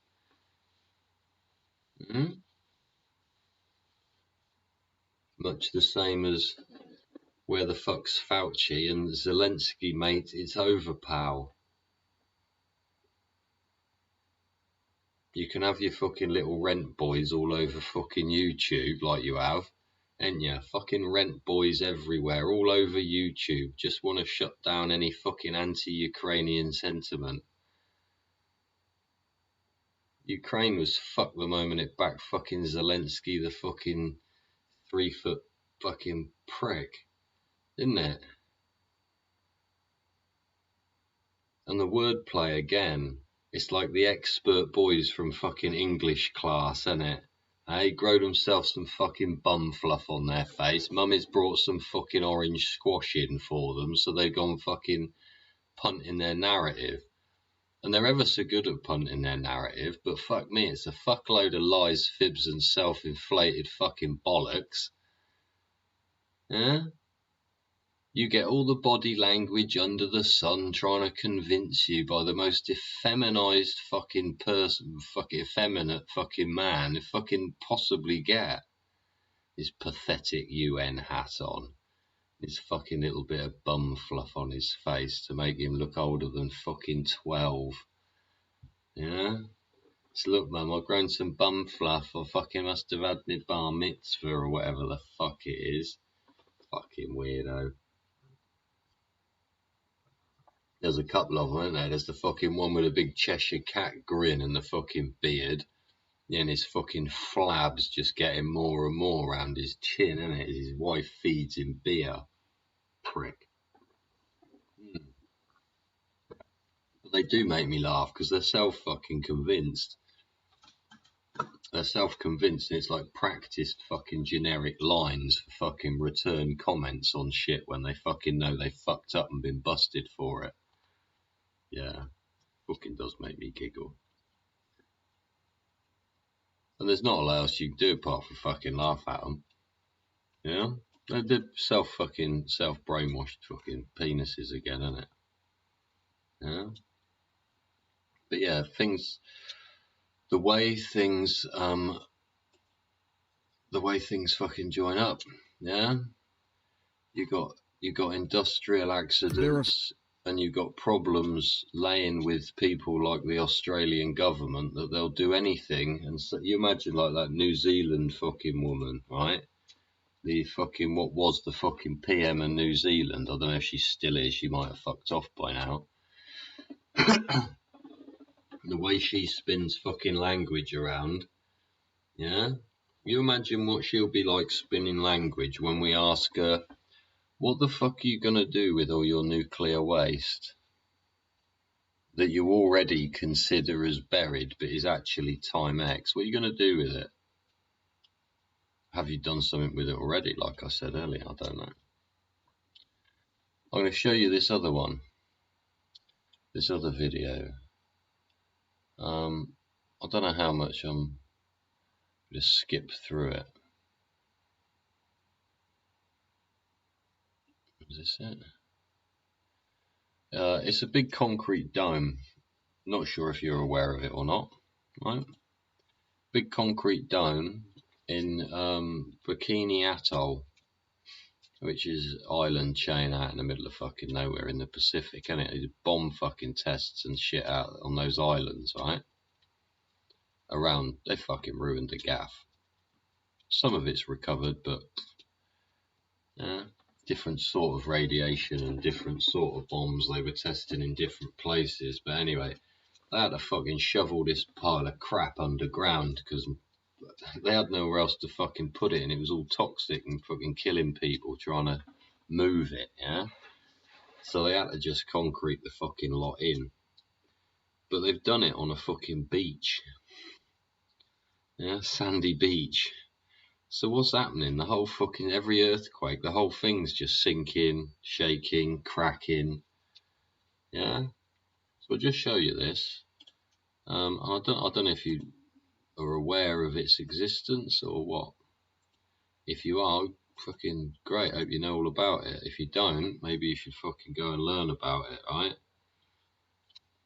Just have a little look-see here. We'll have a little. It may be made from half-metre thick concrete panels, but as we've seen elsewhere, the ocean is likely to win out over concrete every time.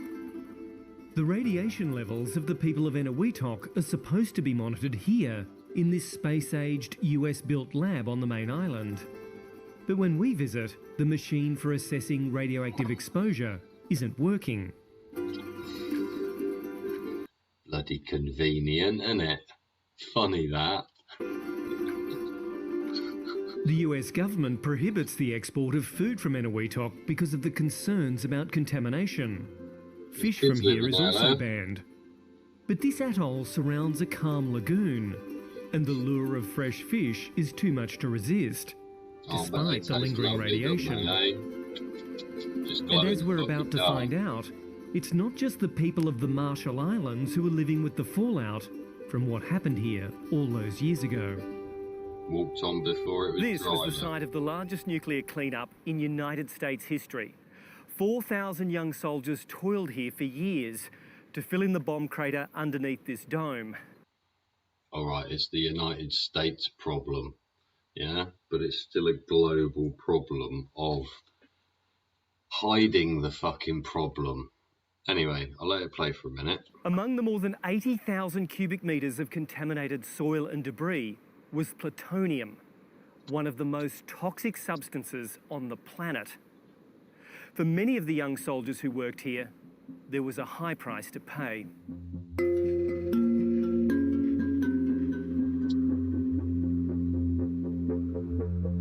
Those young men are now in their 50s and 60s, and few in the United States know their story.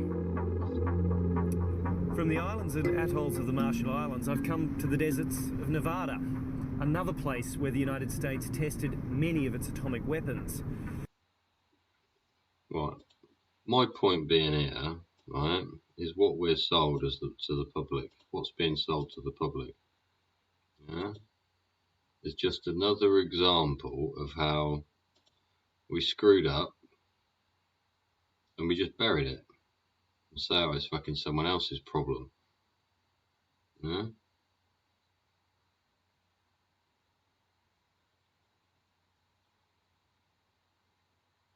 Is it someone else's problem? Or is it all of our problem? Because I've heard the reason we're all getting a bit poorly is because we're all just getting irradiated. That is just an opinion. But it is something I have genuinely heard. Which is it's a concern, isn't it? It would be a concern to me. Certainly is a concern to me. That's why I'm like I am, I suppose. I just thought of something else I was going to show you, but then it slipped my bloody mind again.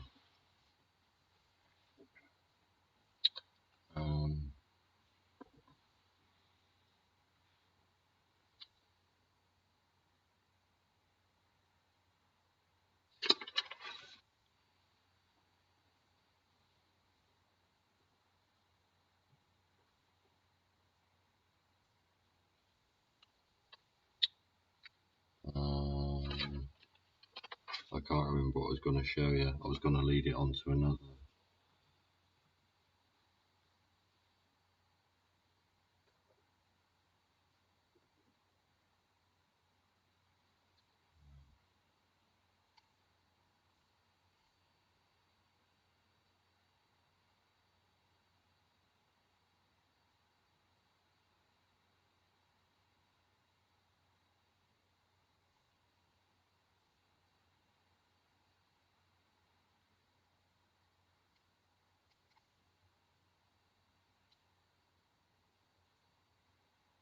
What on earth is this guy doing? Uncle Hotep Factor buck breaking in Oregon. Okay.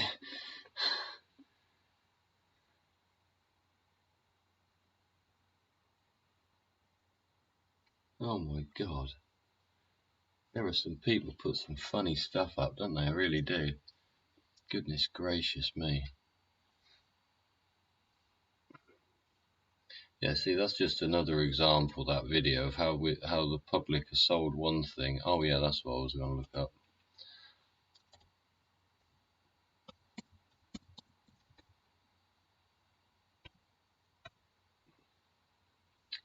Other things that we've been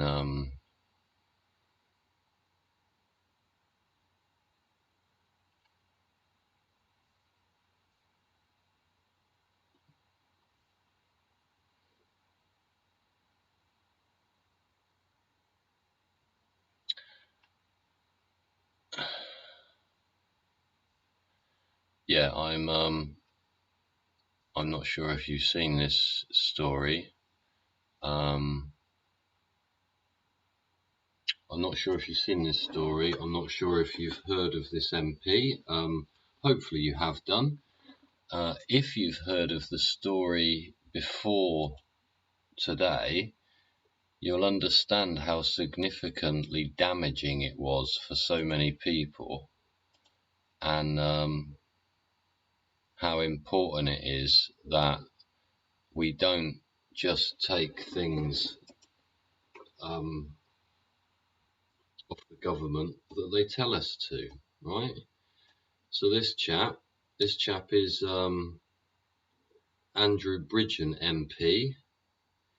He has stood up in the House of Commons and defied the lockdowns, and he has been a champion for speaking out against people being shut down as well. Yeah, he's he regards our freedoms very strongly, as he should if he holds that position. So we're gonna listen to Andrew now, and he's gonna be talking about thalidomide, right? So we'll see how far we get, and I'll probably pause it here and there because I'm bound to fucking interject tonight. You know what I'm like. Anyway, I hope you're all right, everybody. I think we're coming up to 2 hours, so we got the world's longest dodgy git show in history is upon us now. It's 22 minutes to 5 in the UK in the morning. Yeah, it's Andrew Bridgen. Andrew, thanks for your work. Thanks for making the videos you do, and thanks for standing up for the nation in the way that you did, exactly when it fucking needed doing, pal. So his thalidomide story, the untold story. Take 10 minutes out your day. Yeah? Take 10 minutes out your day, sit here, listen to this chap, listen to what he has to say, and link it up with the previous videos we've watched and how we are continually being attacked by the narrative. Hello, I'm Andrew Bridgen. I'm the Reclaimed Member of Parliament for North West Leicestershire. You may have noticed I've been making some noise in the place behind me lately about a novel medical procedure, a product that was given to a large number of people, myself included, which seems increasingly likely has caused more health problems than it's solved. Despite my best efforts, nobody in this building behind me has been willing to discuss this vital issue in any meaningful sense. The few debates I have managed to arrange have been sparsely attended, ignored by most of your elected representatives. But this is not the first time Parliament has suppressed discussion of a disastrous drug rollout. We all think we know the story of thalidomide, how a miracle cure for morning sickness became one of the largest man-made medical catastrophes. Right. Got to interject, sorry, need to. Because although I feel for, and I do feel for women, right? I do feel for women, I do understand, well, I try to appreciate what they go through every month and all the rest of it, right? But there is this continual want by women to not do what their fucking body's telling them to do. Sleep, fucking rest, exercise, fucking anything. They try to resist fucking everything it's telling them to do half the time instead of like being fucking at one with it. Right? So this is, hang on, let me skip back 10 seconds so I can get my grip again. I'm a bit tired. But look at these poor kids, man. Yeah? Yeah? Preventable. Because they fucking knew. We know the story of thalidomide, how a miracle cure for morning sickness. Morning sickness, right? Miracle cure for morning sickness. How long have women been suffering with morning sickness? Yeah? Always. They're women. It's part of being pregnant, isn't it? It's to do with hormones and fucking balance of this and fucking all kinds of other influences, right? But they're trying to find a cure because women don't like doing something. Instead of just saying, well, I'm fucking pregnant, I'm going to be fucking sick and have morning sickness. Maybe morning sickness is part of it. It's getting rid of all the fucking shite, yeah, that the baby's producing because it's fucking clean and your body's fucking full of filth and it needs to excrete it. Yeah? I don't know. Probably totally fucking wrong. I'm totally ignorant. I'm a man. I've got a penis. I don't give a fuck, really, do I? Although when I see children like that and 212,000 dead people, I do. Anyway, I'll shut up. Listen to this. To do with morning sickness. This became one of the largest man-made medical catastrophes in history. But perhaps you don't know the dark origin story of this company that created the catastrophe. Chemie Grünenthal, the German pharmaceutical company behind the infamous drug thalidomide, has been subject to investigations regarding its alleged connections to the Nazi regime. Although these allegations may not be fully substantiated, there's considerable evidence linking the firm to former Nazi Party members. Founded in the... Do you reckon we might find that anywhere else, if any other pharmaceutical products that might have been made available of late?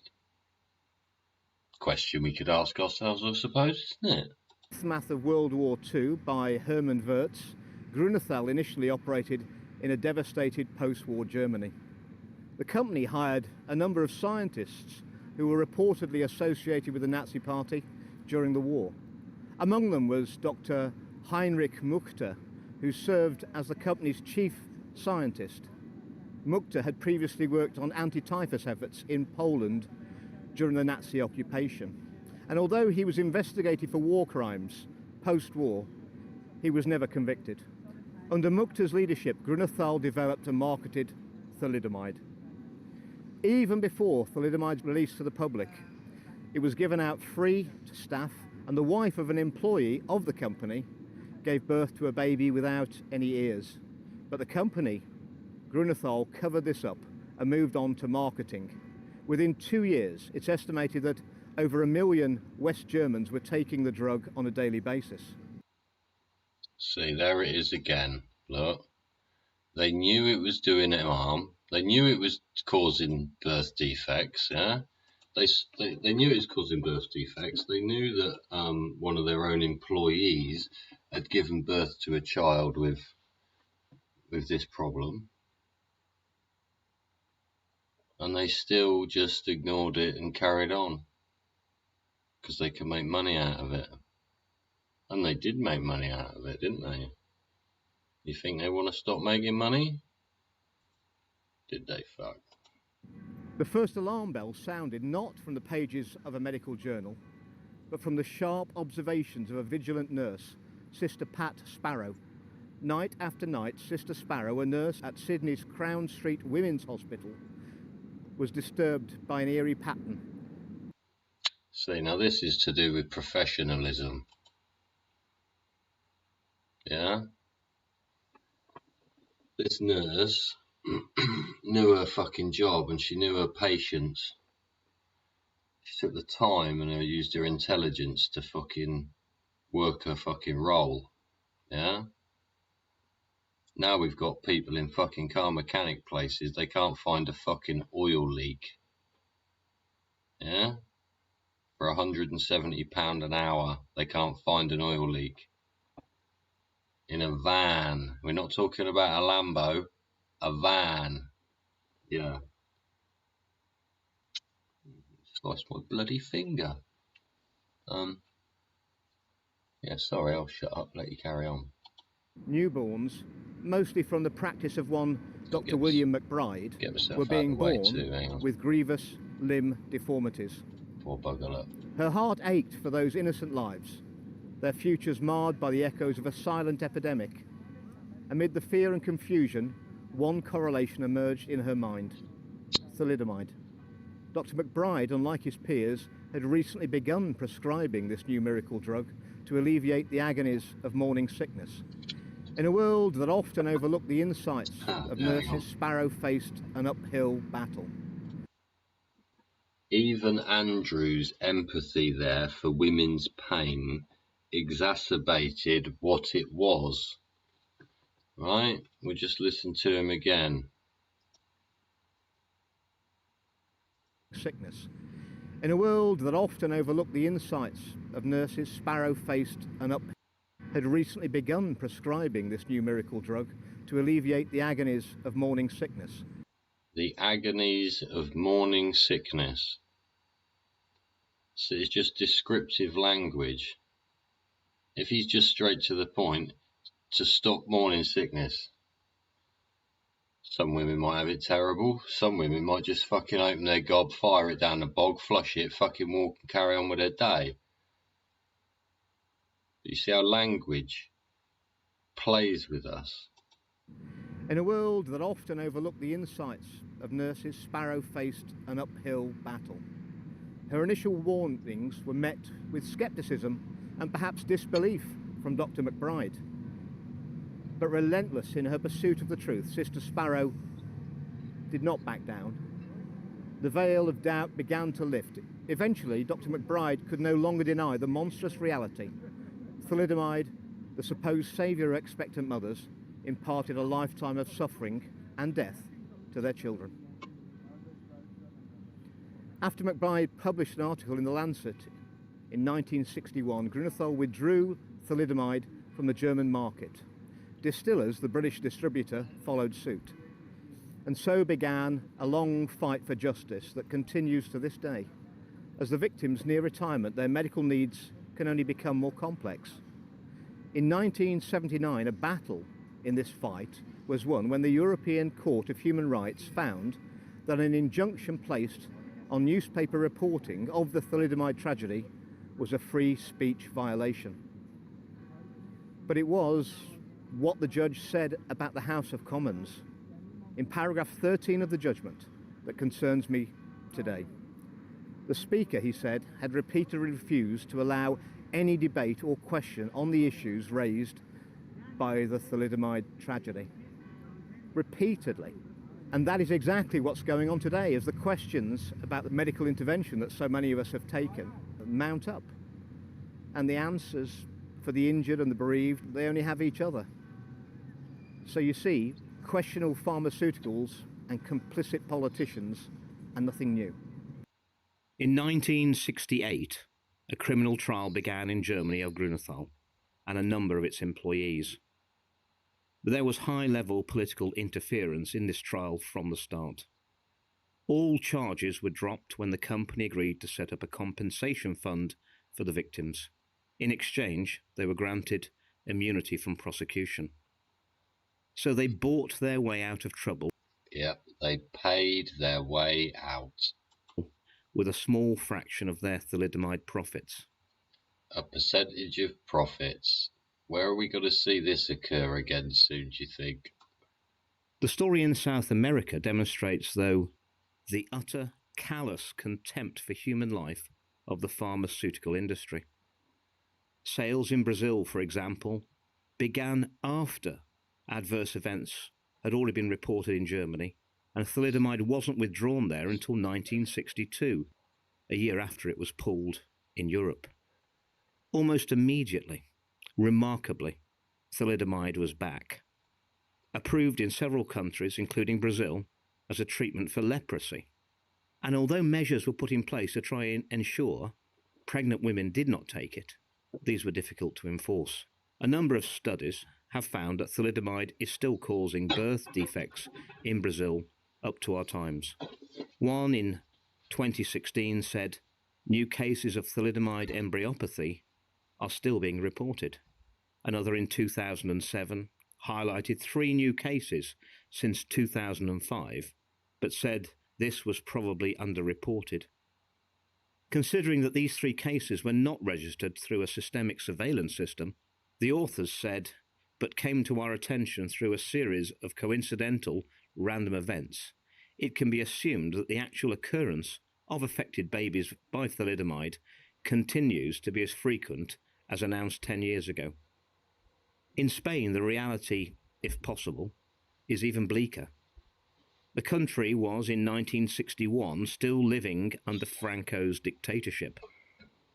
Grunethal claims that thalidomide was withdrawn there at the same time as it was elsewhere, but Spaniards were still being born with clear signs of thalidomide embryopathy until the early 1980s. The company has said this may be due to counterfeit thalidomide being sold in Spain and being beyond their control. But Avite, the group that represents victims in Spain, says different. They have obtained this letter, written, they say, in 1961 by Grünenthal to their sister company in Madrid, advising that if they decided not to inform Spanish doctors about what was going on with thalidomide elsewhere, they would have the company's backing. In an interview with the BBC in 2016, Avite said that thalidomide remained on the official drugs register in Spain until 1975, long after Grünenthal and the Spanish government knew exactly what that drug was doing to fetuses. This is the problem with Big Pharma. This is the morals of the people we're dealing with. They have a fiduciary duty to deliver profit for their shareholders. They have no fiduciary duty or obligation to give you, me, or anyone else the correct and safe medication. It was 11 years between the withdrawal of thalidomide and the eventual debate in the House of Commons. I just hope it doesn't take that long this time around. 11 years. We've been in this game for 3. Oh, well, 8 to go then, eh? Thank you very much for listening to me. Yeah. See?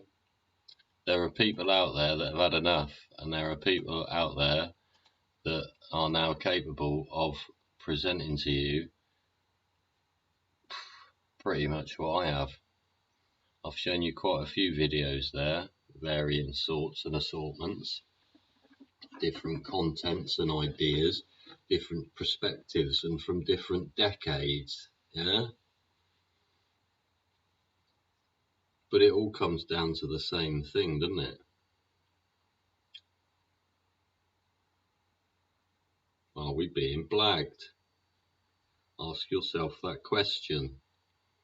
Are you buying into the ism? Yeah? You buying into the ism? Do you agree with Andrew Bridgen there? Do you agree with Dr. John Campbell? Yeah? What do you think of the mess that the Americans left in the sinking dome in Burkina Faso, in Burkina Atoll? Yeah, what do you think we should do with things like that? What do you think we should do with what do you think the Australians and the globe should do if we're going to turn towards nuclear power so much as we seem to be? Yeah, they're going on about these micro reactors that are basically decommissioned nuclear subs, right? And decommission the sub, take the fucking power plant out, stick it in the edge of a seaside somewhere where nobody fucking lives, and fucking crank it up again, innit? That's what I can see happening. Recommissioned, reused nuclear subparts, isn't it? I don't know. Sure, it's not the fucking same, is it? Need it on a fucking bigger scale. But yeah, back in the day there, 1977, wasn't it? Australia, excuse me. Oh. Australia already had 600,000 used fuel rods it didn't know what to do with. That was 40 years ago, 45 years ago. They had 600,000 of them, and they'd only been running the gaff a few years, hadn't they? So how many rods are left? What are they doing with them? Where are they going? What do you think about it? What do you think about it? It's all in relation to each other, isn't it? Yeah? Control of... Is Big Brother controlling us? Do you want Big Brother to have control? What do you see the future of Big Brother in your children's lives? How do you think it will affect them, or lead them down a path of what they consider normal? Yeah, you start RFIDing all the babies, you come out with a fucking you come out with an upgrade, wouldn't you? Yeah? Did we cover that, Huawei and iPhone 15? We didn't, did we? No.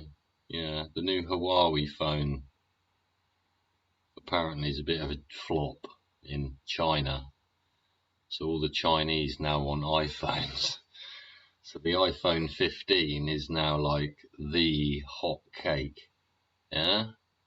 You got an iPhone 15, they'll be selling like hotcakes. You probably double your cash selling it to a Chinese person. I don't know. Don't know. What do you think of any of it?